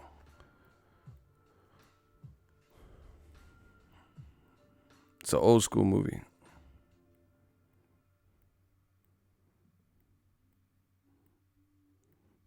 Anybody? Hardball with Keanu Reeves, where he's the baseball coach. Okay, shout out to Real Brother G, baby. Exactly. I remember Bow Wow and Lil Wayne and Sammy, they all had a song on it, right? Michael B. Jordan was in that movie. A lot of y'all didn't know that. Anybody ever heard of the show The Sopranos? The show The Wire? Michael B. Jordan was in those. He was on those shows. So at the time, you know, nobody knew who he was really like that. So, you know, every success story, it takes time. You know, you get what I'm saying? So that's his own personal path. He's worked as an actor in the industry, got different roles, got different breaks, you know, did the Oscar Grant thing, and he worked to be Killmonger and Creed and all this shit like that.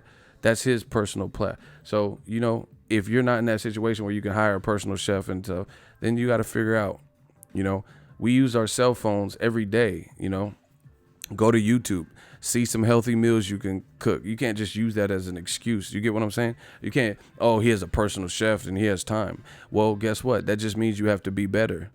If you have a job and you have a kid or whatever, that means you have to scrutinize your time. You know, that TV show that you're watching, say fuck it. You know, I can't watch it today, or I'm only going to watch this show on Wednesdays. Period.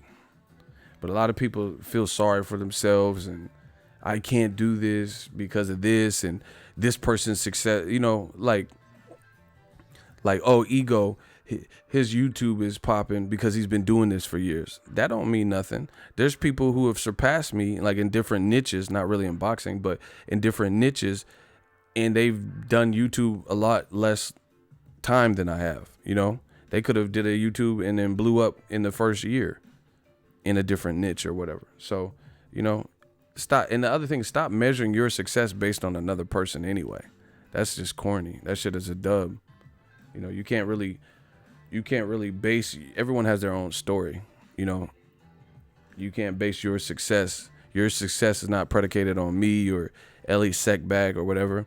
Same thing with Ellie. Like, Ellie paid his dues. You know, he was filming for the Lakers and Kobe Bryant and shit. So, you know, his story is going to be completely independent. Plus, he came in at a different time. Those things aren't your reality. So, you know, you got to just throw that out the window. Start your own path, your own journey. And stop copycatting. Oh my gosh, these motherfuckers be copying me so much. But stop copying other people. It's cool to be inspired or influenced by someone, but don't try to be them. That shit is a dub. I ain't never want to be like nobody except for my daddy and my mom or something. But I ain't never came in this game trying to be like anybody. You know, nobody was doing like impersonations and shit, ego Weight Watchers. You see people doing that type of shit now. You get what I'm saying? But there was nobody doing like ego weight at the time I came in.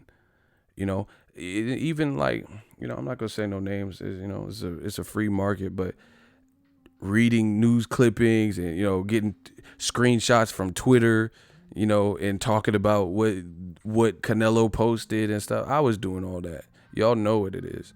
You know, now everybody does it. Everybody does that shit. But y'all know the originator. You know how we move in the Bay Area. Do your homework. You know, now it's fashionable. Everyone wants to be a YouTuber. Everyone wants to like, oh, ego Weight Watch. You know, they don't call it ego Weight Watchers, but posting updated, you know, 15-second videos of Canelo working out. You know where that shit come from. In boxing, at least.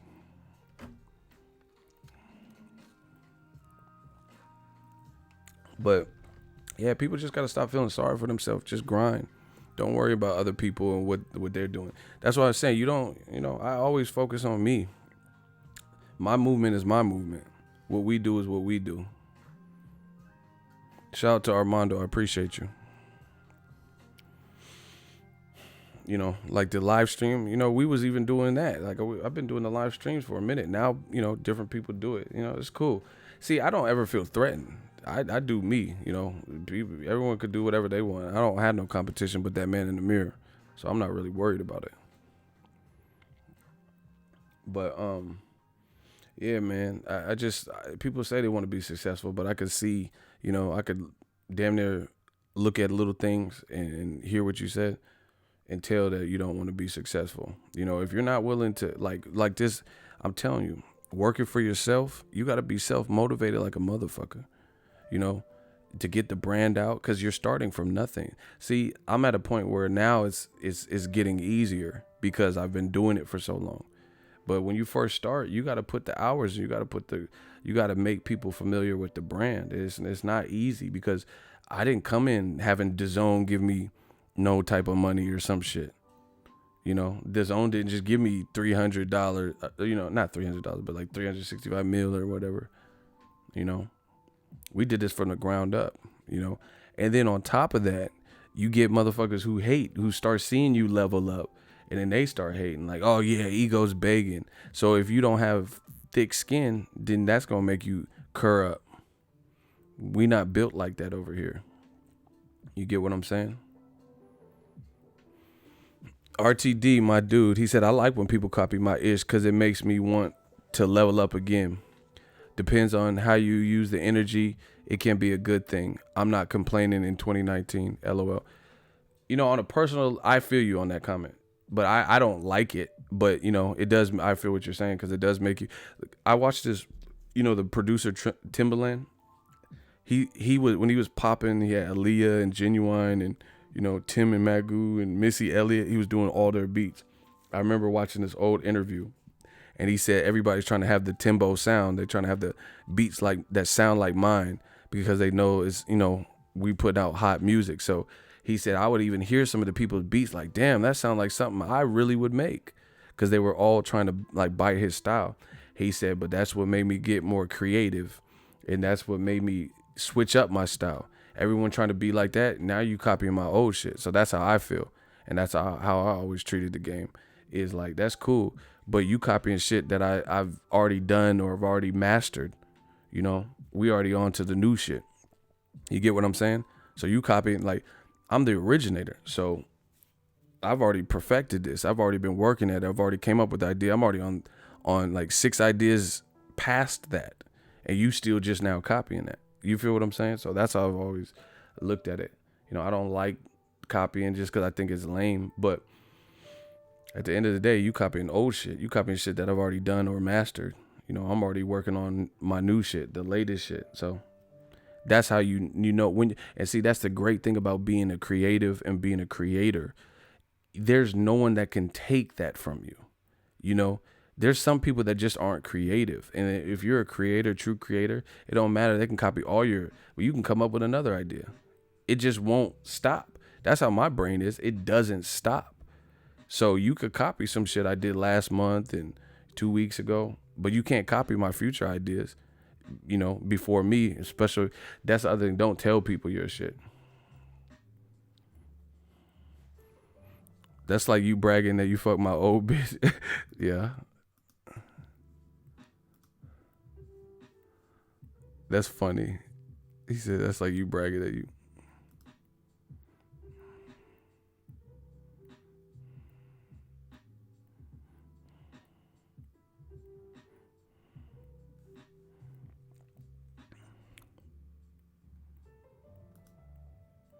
Can y'all hear me?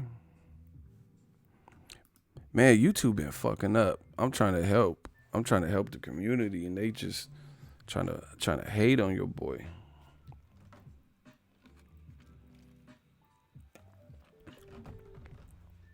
But yeah, man, stop feeling sorry for yourself. You know, get a functional game plan. Oh, here's another thing, and I had to teach myself this, but for a lot of you guys out there who may be struggling, if I can bestow some information. I'm a planner and I'm a perfectionist. One thing I had to get out of the habit, because when I was younger, it was even worse. Like, I just wanted everything to go according to how I plan.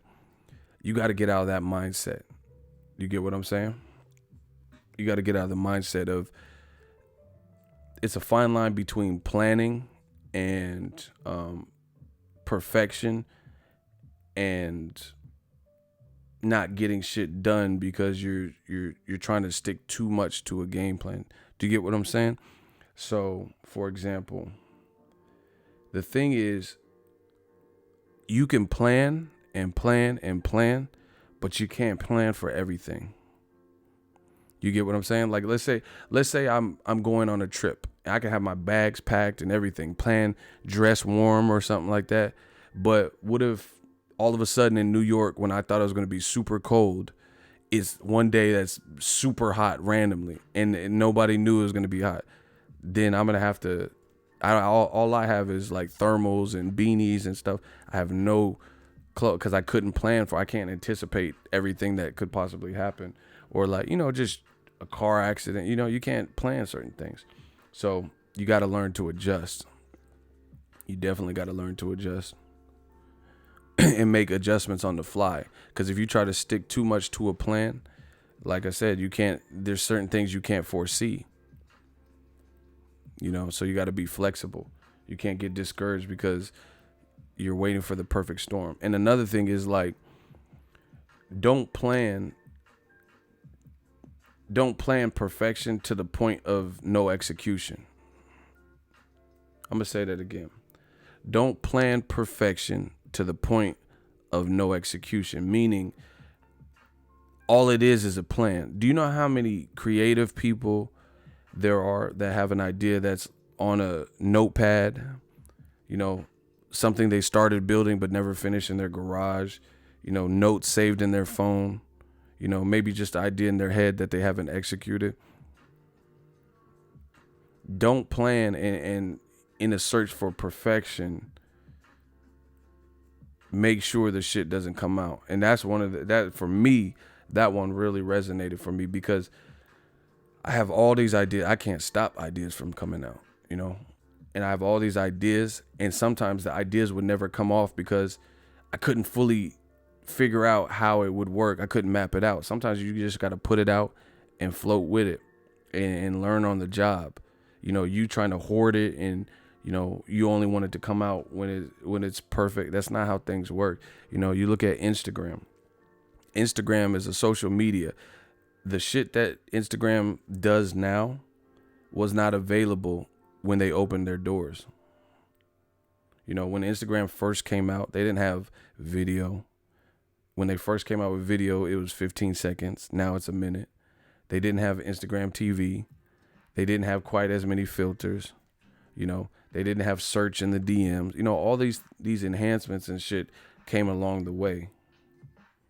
So if you have Instagram and that's what you planned and that's your vision, and you just want everything to happen all at once, it's not realistic. Block the Boxingego fake account. It's not realistic to try to plan everything.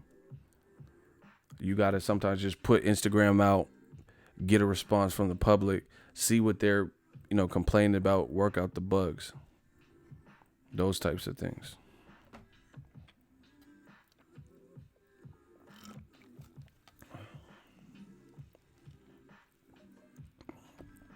All this stuff.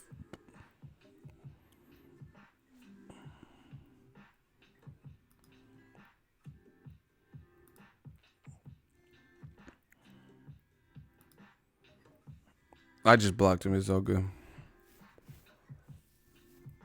So, yeah, you can't just be in such a search for, like, put it this way.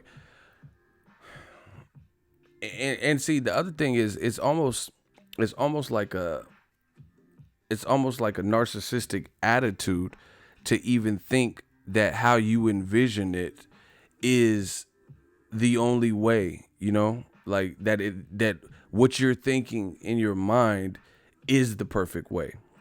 Like, it reminds me of Jay-Z has a documentary, right? And he went to a producer's house, right?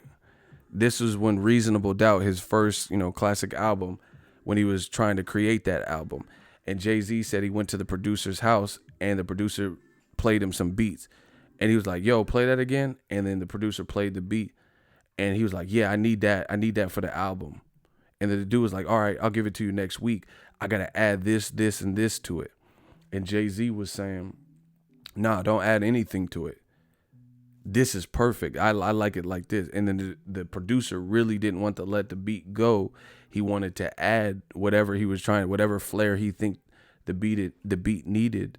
And Jay was like, nah, I don't add anything to it. What you play me is what I want, you know? And then the dude just, you know, man, whatever, and gave him the beat. Now Jay got a classic album, Reasonable Doubt. And it wasn't even what the producer originally intended for the beat. It wasn't, you know, it's basically an incomplete beat in the producer's mind. But in Jay's mind, that was exactly he said, I just want it basic like that. I don't want no extra sounds. I like, you know, how it sounds, and I can do something with it. And, you know, Jay-Z, and it's I forgot what song it was, but it's one of Jay-Z's classic albums. So, you know, if the producer would have started adding shit to it, maybe it would have changed the whole vibe of the song.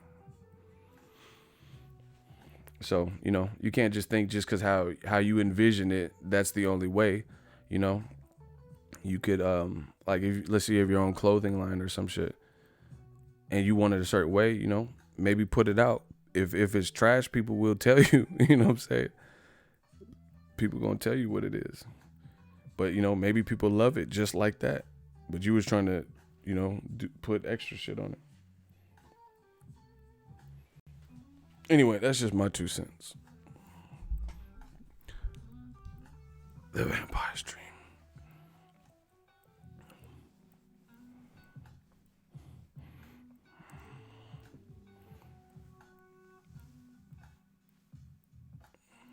Let's get it. Wilder punched like a truck. That's facts. Facts. Man, your man AJ, they really starting to get burnt with how they play this. I just see it unfolding, you know, because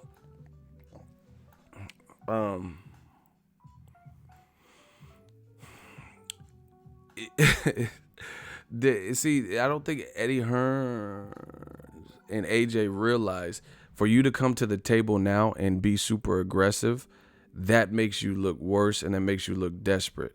First of all, because the whole world knows how the first negotiations played out, and then now all of a sudden you're getting super aggressive, like, oh yeah, we want to fight you in April, but you weren't doing all this before the Tyson Fury fight. You weren't doing all this before the Povetkin fight. Do you get what I'm saying? So in all honesty, it almost makes them look worse, because now all of a sudden you have this, you're trying to go hard in the paint, you know, because you're trying to sell a narrative. You know that Wilder and Fury are working on a rematch. The whole world knows that. He said it straight out of his mouth. Yeah, I want to rematch Tyson Fury's because if the public, if there's a perception that, you know, he told you what he wanted. So now that you've heard that, now all of a sudden you're trying to go hard and say, hey, if he wants to fight Fury, he'll fight Fury. If he wants to fight AJ, he'll fight AJ. Nope. You know why? And here's another point. You could have fought him before. Like, there wouldn't have been no controversial draw if you would have fucking made the fight with him to begin with. And if there was a controversial draw, it would have been with your fighter. So now that these two are entangled into a web where, you know, fans need clarification, you know, they can't just now stop it and, oh, hey, in the middle, because, you know, you gotta handle square business. You know, if Wilder, if he fights Joshua, then people could say he ducked Tyson Fury because AJ is a different style than Tyson Fury. So, you know, they'll say, oh, he just switched over because he didn't want to fight Tyson Fury's style. So, you know, you got to strike while the iron's hot. They gotta handle the rematch. You know, that's just what it is. That's like, what if Andre Ward had a controversial fight with Kovalev and then just went and fought Adonis Stevenson? You get what I'm saying? That kind of messes up the flow. That's like messes up the rotation. Because people they don't feel like there's a level of pure uncut justice, and there's really no resolution. So you're allowing the perception to linger on while you fight other people.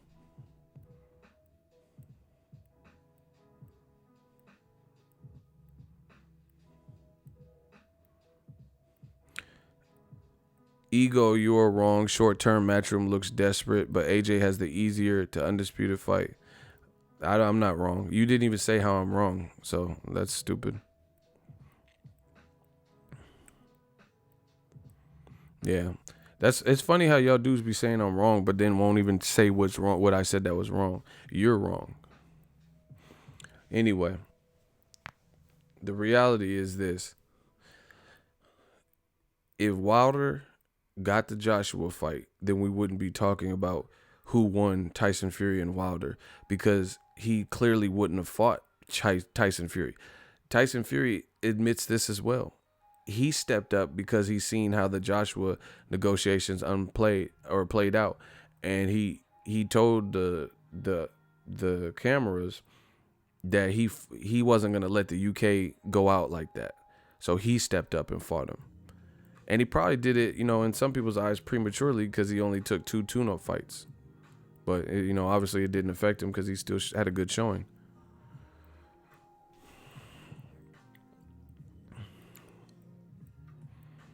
So, you know, you can have Eddie Hearns trying to say like, oh, if he really wants to fight Joshua, he'll do it next, and try to create this pressure, because it's like they're looking for a way out.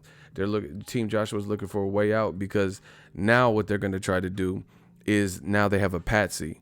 If Wilder fights the rematch, he probably should fight just for clarification so he could prove to himself, so he could prove to the fans if he could beat Tyson Fury, no questions asked, or if Tyson Fury can beat him, no questions asked, right? Now Team Joshua can say, "Oh, hey, we tried and they didn't want to fight us." It's easy to see.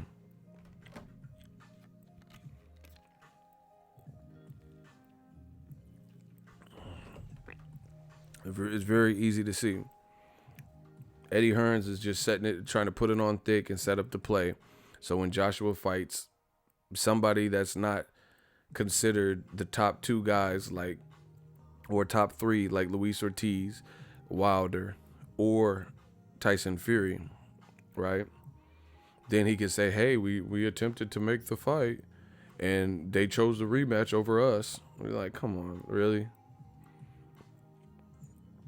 You know, that, like I said, that reminds me of when Billy Joe Saunders called out Triple G the day, he's like, "I got me pinned," or some shit, the day Triple G and Tom Loeffler announced Triple G versus Willie Monroe. You get what I'm saying? You can't call out a guy when you know he's tied up. That's the oldest trick in the book. And although the Tyson Fury Wilder rematch has not been signed, sealed, and delivered and announced officially, all parties involved have stated that is the next order of business that they choose to pursue, that the fans demand, that makes business sense. The networks are down for it. The fans are down for it. First event was a good event and a success. The rematch will do better. The WBC is on board. So you know that they're tied up, basically.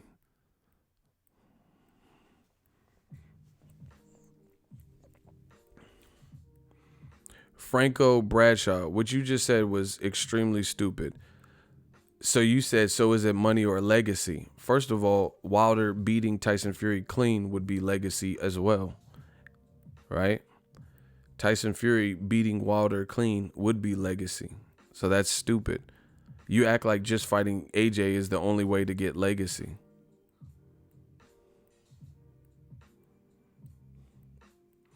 Listen, I'm going to ask y'all a question. Who has a better resume, Tyson Fury or AJ? I'm putting one of you motherfuckers in the hot seat. I promise you this. Let's ask the question. Who has a better resume, Tyson Fury or AJ?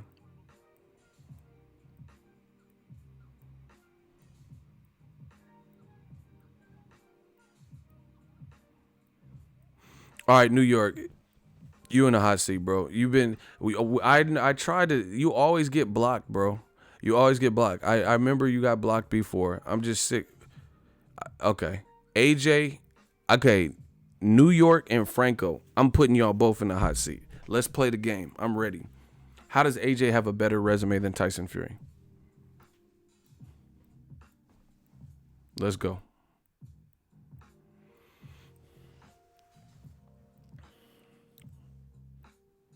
Okay, I got 2 people in the hot seat with just little old me. How does he have a better resume?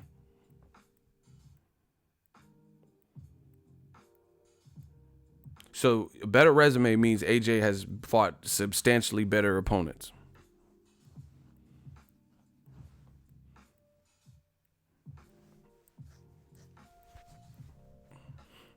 I can't wait.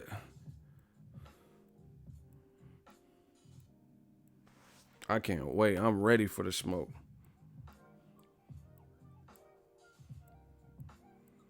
Okay, there's 2 people in the hot seat and nobody's explaining.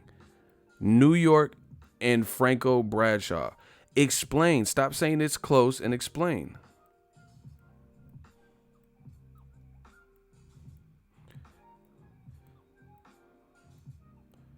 Okay, he says Fury's best fights are Wilder and Klitschko. The others are trash. Okay, so compare it against Joshua's. So what were Joshua's great fights? I can't wait. I couldn't wait to either one of these motherfuckers.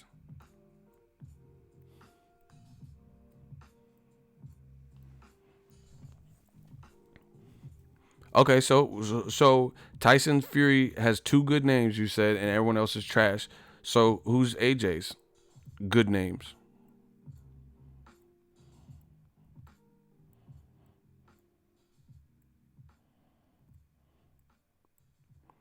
Okay, New York, you're about to get blocked, bro. You said AJ beat Klitschko and no one like Wilder, but he beat many B-level fighters. You're not answering the question, dog.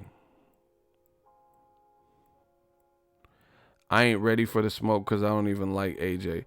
All right, Franco Bradshaw, just put him in timeout because he just basically waved a white flag. It's just me in New York now.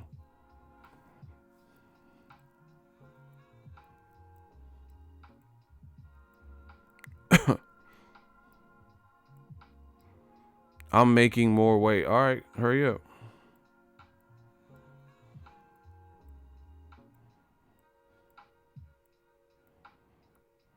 Do we have any shooters?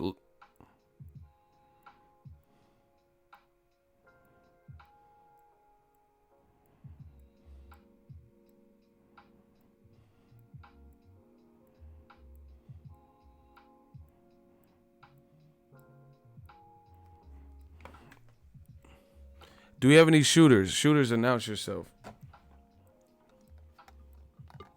He said take New York off your profile. That's bad. He must be from New York. He said you making New York look bad.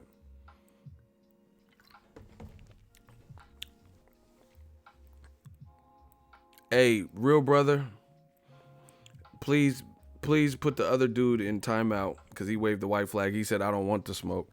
So that's, to me. His name is Franco. Here, I'll do it.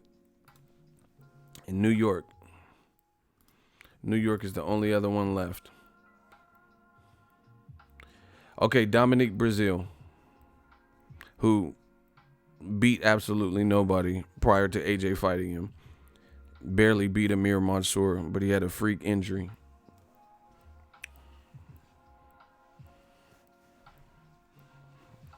So that's it. Dominic Brazil. All right, you playing games. You said you time me out, but you're typing. Charles Martin beat absolutely nobody when AJ fought him, or since, or fought anyone at the time AJ fought him.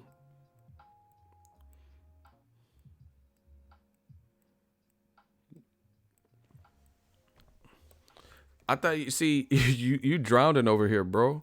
You're supposed to be showing how AJ's resume is significantly better than Tyson Fury's. And you're talking about Charles Martin. That's it? Charles Martin and Dominic Brazil?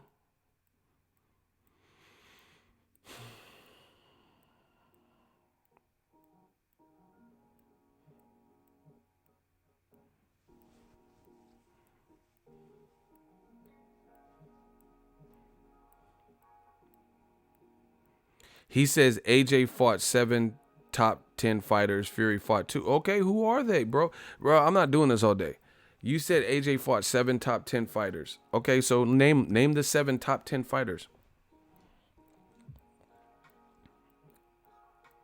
Block Ben. Hold on, I have to block him because there are no shooters.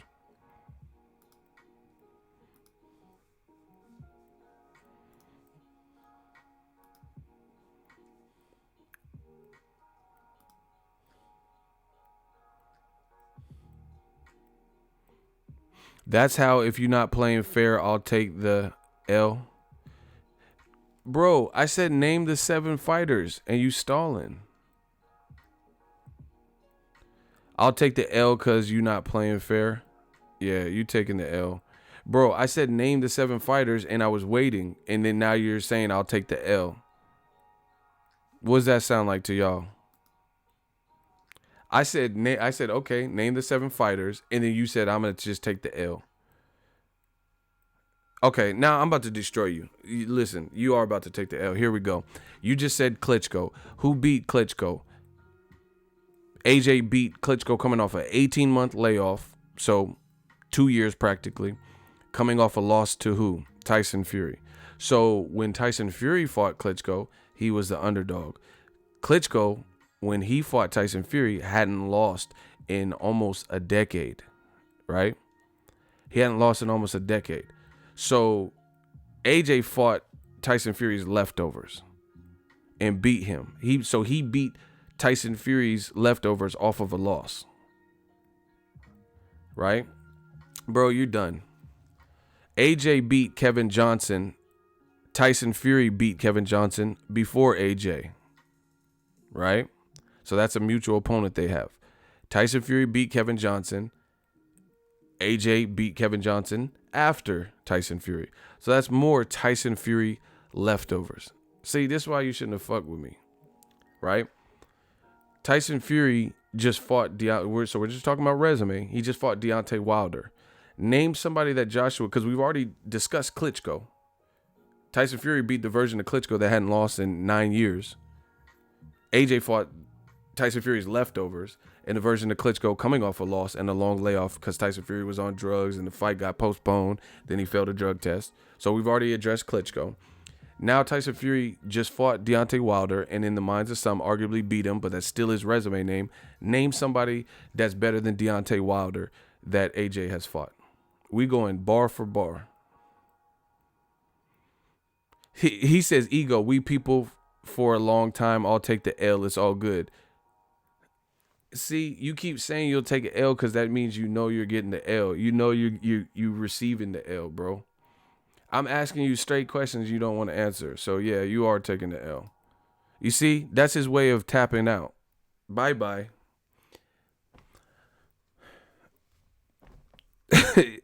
So right when I'm playing the game and then I'm going bar for bar, he says, "Okay, I'll just take the L. I'll just take the L. Just give me the L." What does that mean? Who else? Who wants to pick up where he left off? I'm ready to go. This motherfucker forfeited. I'm in the mode and I'm going through it one by one, bar for bar, and he says, "Oh, just give me the L. You're not playing fair. Give me the L." Who wants to pick up for him? If you think AJ has a significantly better resume than Tyson Fury, step up in the hot seat. Let's go. I'm ready.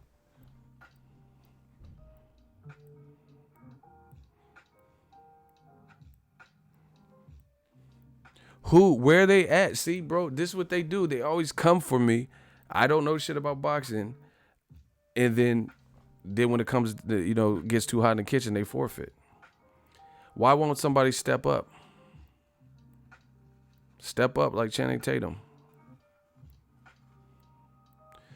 Block Ivan Leps. He says, ego, why don't you make a video about Charlo's not taking a VADA test? Yeah, you got to go. See how they try to distract? You talking about Charlo's. Nah, we not even talking about the Charlo's right now. Get him out of here, bro. Anyway, I guess I'll keep going. So Tyson Fury fought the version of Klitschko who hadn't lost in a decade. Anthony Joshua fought Klitschko coming off of the Tyson Fury loss where he looked like dog shit, and against Tyson Fury he looked like dog shit, and he was on a long layoff because the Tyson Fury rematch ended up folding because Tyson Fury got injured or something and postponed it. Then it was supposed to happen again in October, and then it was revealed that he failed a drug test, right? AJ has not fought anyone that we would rate better. So Klitschko, we've already addressed that because they have a mutual opponent.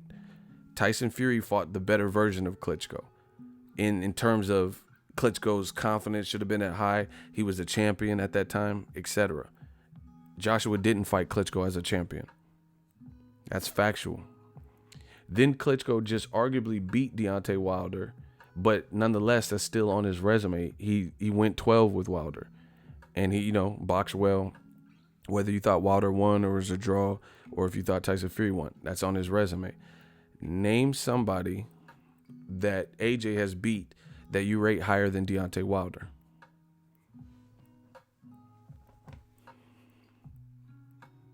Charles Martin? Dominic Breazeale?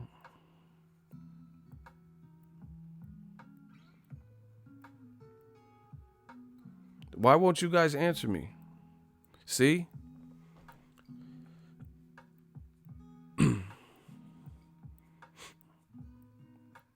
Okay, so listen, who else did Joshua fight? Eric Molina. So at the time Joshua fought Eric Molina, he had lost to Deontay Wilder via knockout, And before that, he had lost to Chris Arreola by knockout. Deontay Wilder beat Chris Arreola, beat Eric Molina before AJ, and Tyson Fury just arguably beat Wilder and or fought him. Who else?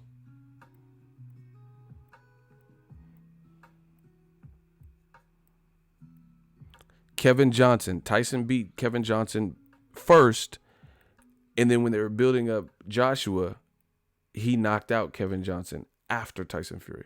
So, again, AJ fought more Tyson Fury leftovers, Klitschko and Kevin Johnson.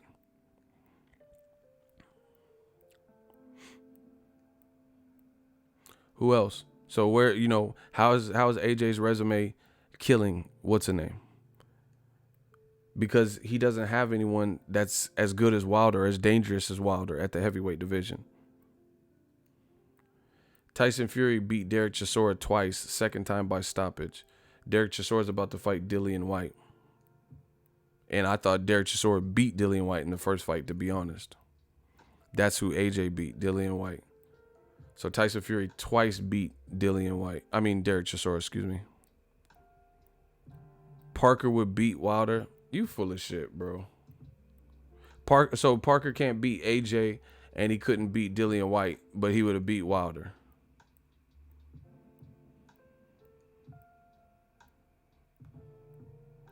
And regardless, that's your opinion. This shit didn't happen. So see these dudes, I tell you, they can't fuck with me.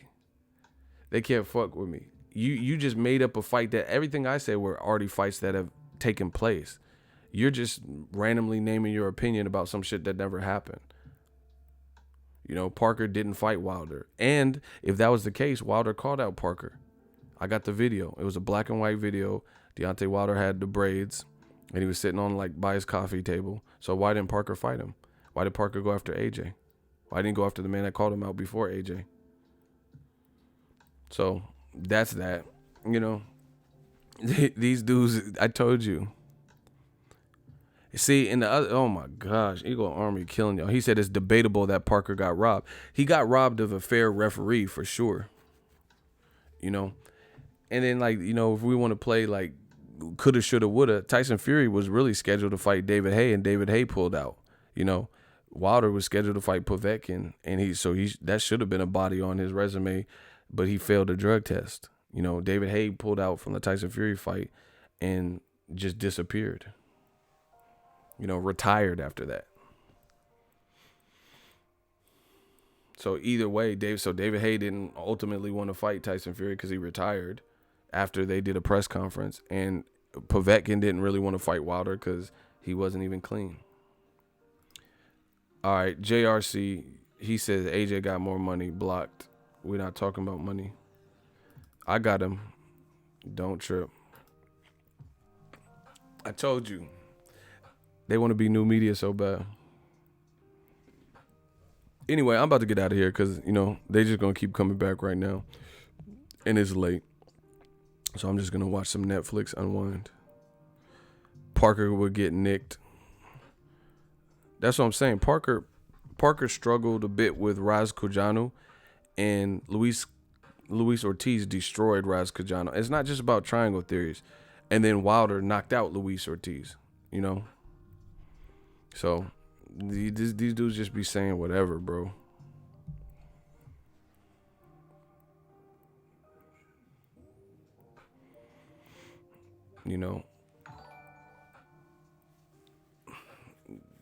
The walls are closing in, and y'all know it.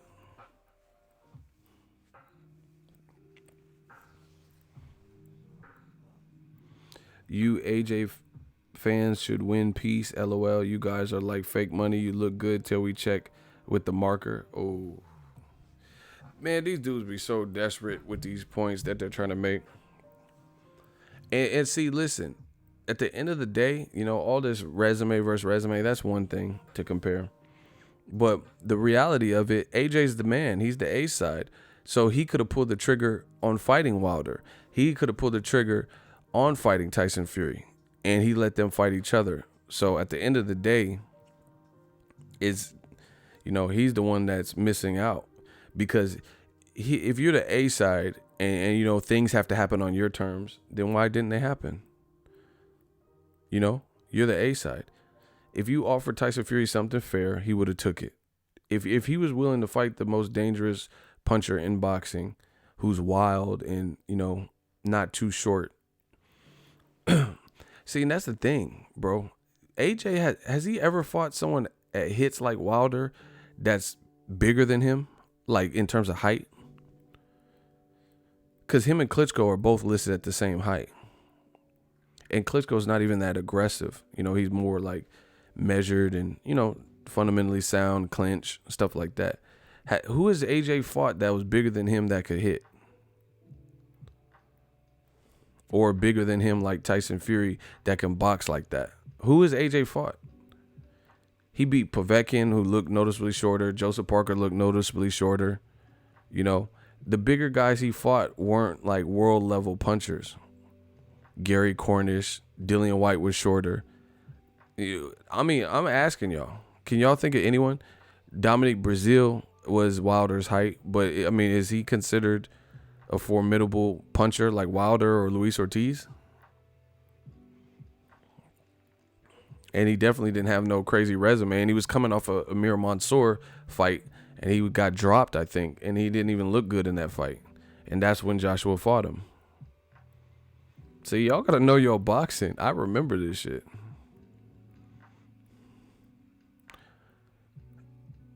Klitschko knocked AJ down, and they want me to believe that Wilder can't. That's what I'm saying. Like, name someone who's a puncher like Luis Ortiz or Wilder that was bigger than AJ that he fought. I really can't think of anybody.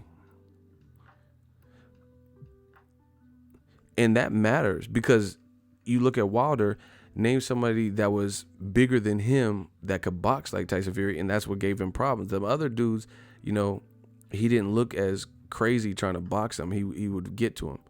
So when you have to change the trajectory on your punches, what created the issue for Wilder is that he was in there with the motherfucker 6'9" who can box his ass off and had crazy upper body movement. So finding your range against somebody who's taller than you, like if Wilder would have fought Marish WEC or somebody who's just big, then he would have probably knocked them out. You know? But it's how Tyson Fury is moving at that size with his arms and that confidence. So it's not just about being tall. It's how you're fighting. But who has AJ fought that was a puncher, that was bigger than him, like taller than him, that was considered a heavy puncher, like Wilder or Luis Ortiz type?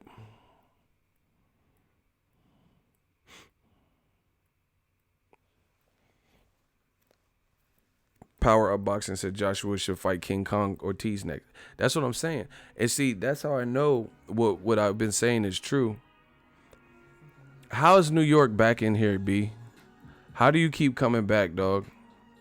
You're not even spelling Brazil right. How many accounts do you have?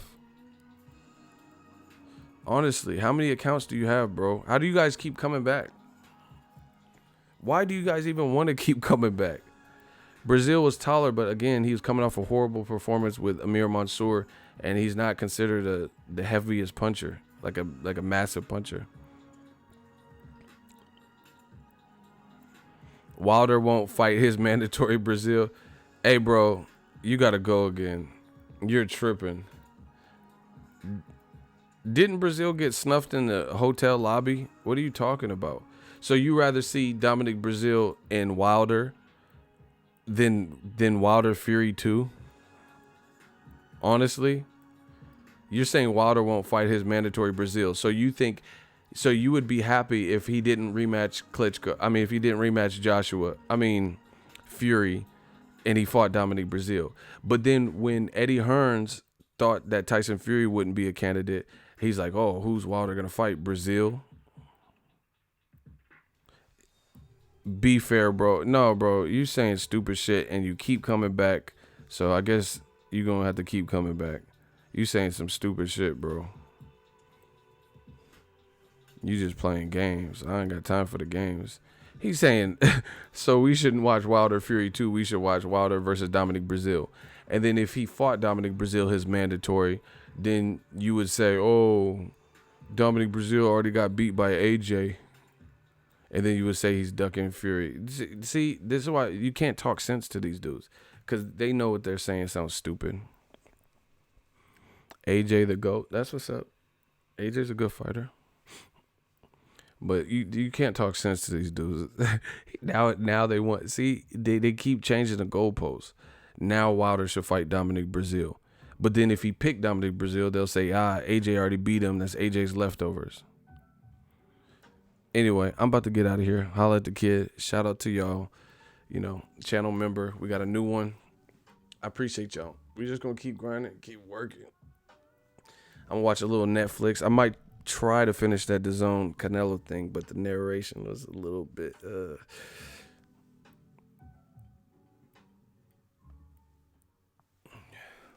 Shout out to Peter Parrish Neely. He said Wilder don't need AJ. Yeah, he can make a lot of money with Tyson Fury. AJ's starting to get froze out. That's what it's looking like. Daryl Zapata, new channel member. Appreciate you. And see, this is I know what I'm saying is true. I don't even have any doubts in my mind. Again, why is it automatic? Like, let's say Wilder Fury rematch. Why can't AJ fight Luis Ortiz? So Dillian White had to fight Derek Chisora, couldn't fight Luis Ortiz. AJ, before he has any mandatories, it doesn't look like he's going to be able to fight Fury Wilder now because they're probably going to rematch. So why doesn't AJ fight Luis Ortiz? A fresh fight instead of fighting the guy we already seen you knock out. Please answer that. Luis Ortiz already has 2 wins, both by knockout, since the Wilder loss. Gave Wilder all the problems in the world in the 7th round. Dazn is horrible. I can't keep that. Hey, you going ham. But why doesn't AJ fight him? Luis Ortiz is respected. AJ won't fight him because he's a tough fighter, plain and simple. See, that's what I'm saying. Like, you can't. Why does it have to be Dillian White? Even I think Luis Ortiz, with Wilder fighting Fury in a rematch, most likely, Luis Ortiz should be the number 1 person he targets. A guy who fought for a title. See, okay, when Dillian White fought AJ, he wasn't even a champion and he got knocked out, right? Luis Ortiz did get knocked out, but Dillian White got knocked out worse than Luis Ortiz in the sense of he was completely debilitated by non-champion Joshua. Luis Ortiz was holding his own and he was his legs were done, but he wasn't out cold, and Dillian White fell and his arm was in the rope, and it was probably one of Joshua's biggest knockouts or whatever. And Joshua wasn't even a champion. So has Dillian White ever fought for a world title? You know what I'm saying? See, it doesn't make sense. I looked at the Ring magazine ratings. They got Luis Ortiz in front of Dillian White. Dillian White hasn't even fought for a title. So the target should be Luis Ortiz, with Wilder and Fury most likely fighting. So why does it have to be Dillian White? Why are they trying to force us to watch the rematch?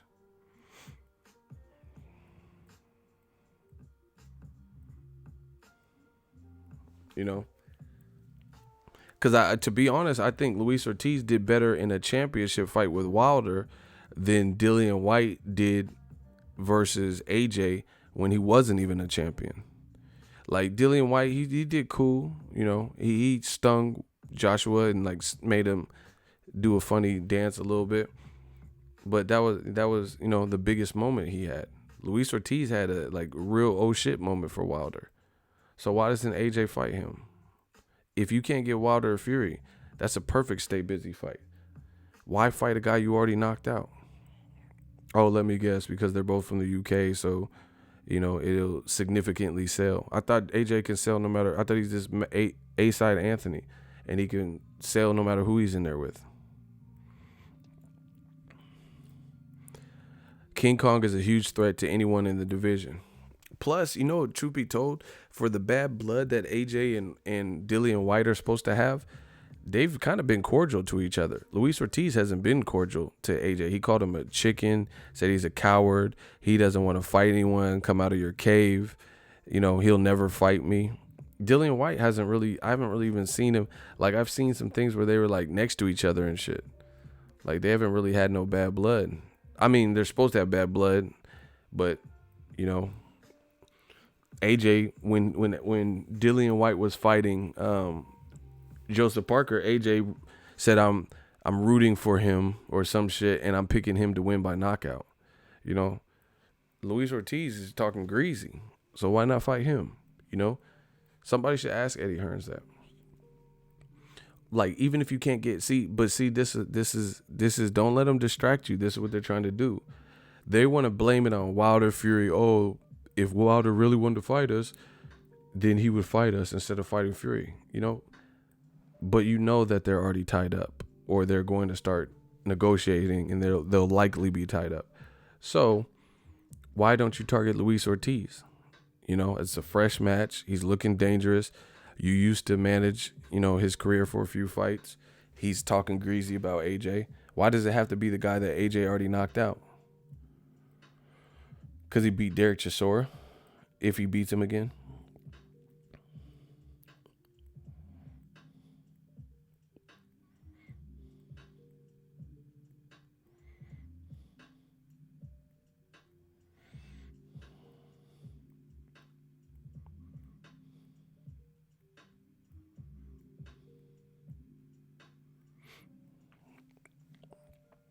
Yeah, facts, Ego. They trying to change the narrative to Wilder won't fight them now.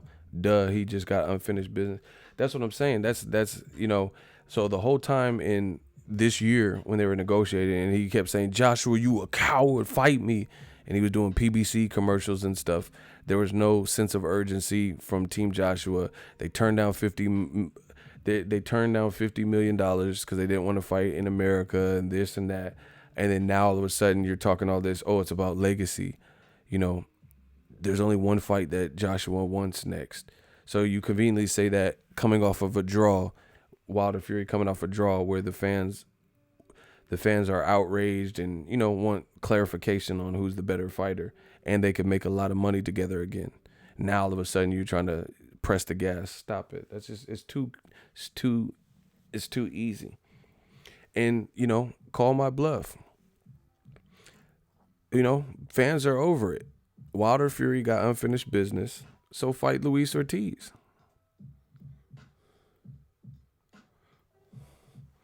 Fight Luis Ortiz. At least it's a fresh match, and that's a good stay busy fight. You know, with a totally different style. See, everybody want to say Joshua got all the belts, but then they don't want to see those belts tested against, you know, they're like, oh, but Joshua makes a lot of money. Oh, Joshua gets a lot of belts. Okay, so let's see some formidable tests. Wilder's taking formidable tests. He just fought Luis Ortiz and Tyson Fury in the same year. Tyson Fury's taking formidable tests. He took 2 light tune-ups and then fought a massive puncher who had recent, like, knockout performances and knocked out everybody, you know, and has been more active than him. So why doesn't AJ have to take the formidable test that people want to see him take? Like Wilder Fury, and now he can't fight him because they're involved in unfinished business in a draw, or Luis Ortiz. You see what I'm saying? They want to bring up Joshua's belts. That's cool. So defend all those, you know, lovely belts against Luis Ortiz, because you know the other two are probably going to rematch each other and make a lot of money, and they're not really focused on you anymore. But no, we got to watch Dillian White versus Derek Chisora. You know? We'll see what Chisora does, you know? That, oh my God. Listen, if Chisora beats Dillian White, oh my God. That's going to be the worst thing for Eddie Hearns. That's going to be the ultimate karma. That's going to be the ultimate karma. Oh my gosh. He better hope Dillian White, you know, prevails. He better hope, because I don't see AJ versus, you know, no disrespect to Dillian White, but the bigger he lost. Oh my God, just stop. we'll see what happens. You know, shout out to Dillian White. But if Dillian White loses, or even if he gets knocked out, that's the worst. But even if it's perceived that he loses, oh my God. Because you guys, do you understand that would be the ultimate karma? Here's why. And it could happen, because I thought Dillian White lost the first fight with Derek Chisora.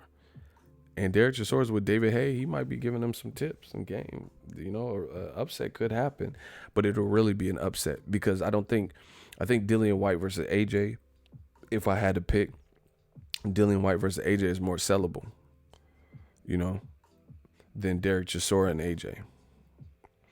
But this would be the ultimate karma. Here, check this out. Tyson Fury beat Derek Chisora twice. Dillian White, if he loses to him and Eddie Hearns tries to make AJ versus Derek Chisora, then that'll be another opponent where he's fighting Tyson Fury's leftovers, because Tyson Fury beat Derek Chisora 2 times, the second time by stoppage.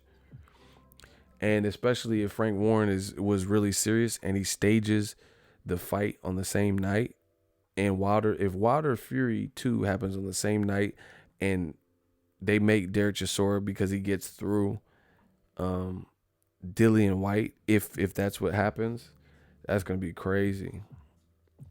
That's going to be crazy, because I don't think AJ versus Derek Chisora is the same. You know, if I had to pick the rivalry from the amateurs and all that with Dillian White and AJ, I think is a bigger sell.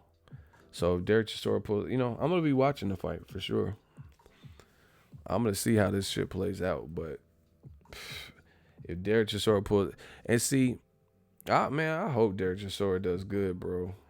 I like that. You know, I don't even have nothing against Dillian White. I like Dillian White too. But I don't want promoters and trainers and all this shit to think they could play God with boxing, you know, and like marinate and try to make everything Mayweather Pacquiao.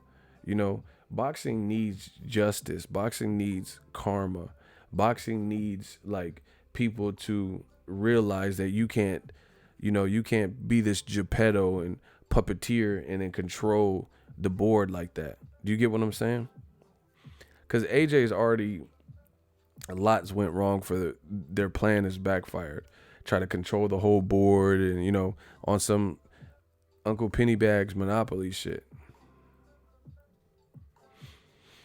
So, you know, if Derek Chisora beats Dillian White, that's crazy. Well, even if it's like the first fight, that's gonna hurt. I'm telling you, it's gonna hurt the AJ fight, because if the first fight I really thought it was close, but I do think that Derek Chisora won it. You know, Eddie Hearn's playing a dangerous game, because you got to look at it. Dillian White, he's good, he's tough, he's down to fight whoever. I like that about him. He's a good trash talker, but he didn't look great versus Robert Helenius. He got hurt in that fight. He did good versus Joseph Parker, but in the 12th round, it looked like he was about to get stopped, right? And Eddie Hearns is banking all this on Dillian White, you know, having a Lucas Brown type of performance versus Derek Chisora.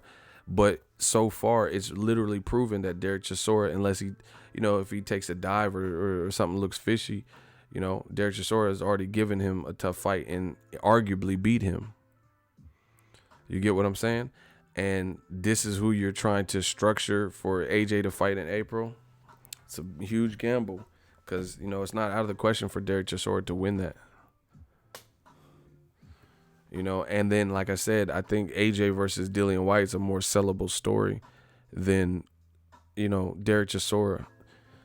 Because Derek Chisora is going to be the underdog, I believe. You know, so who's going to really want to see AJ fight Derek Chisora? We'll see how this all plays out. Let me know what you guys think. The Vampire Stream. We working. Gang, gang. Appreciate y'all. Peace out.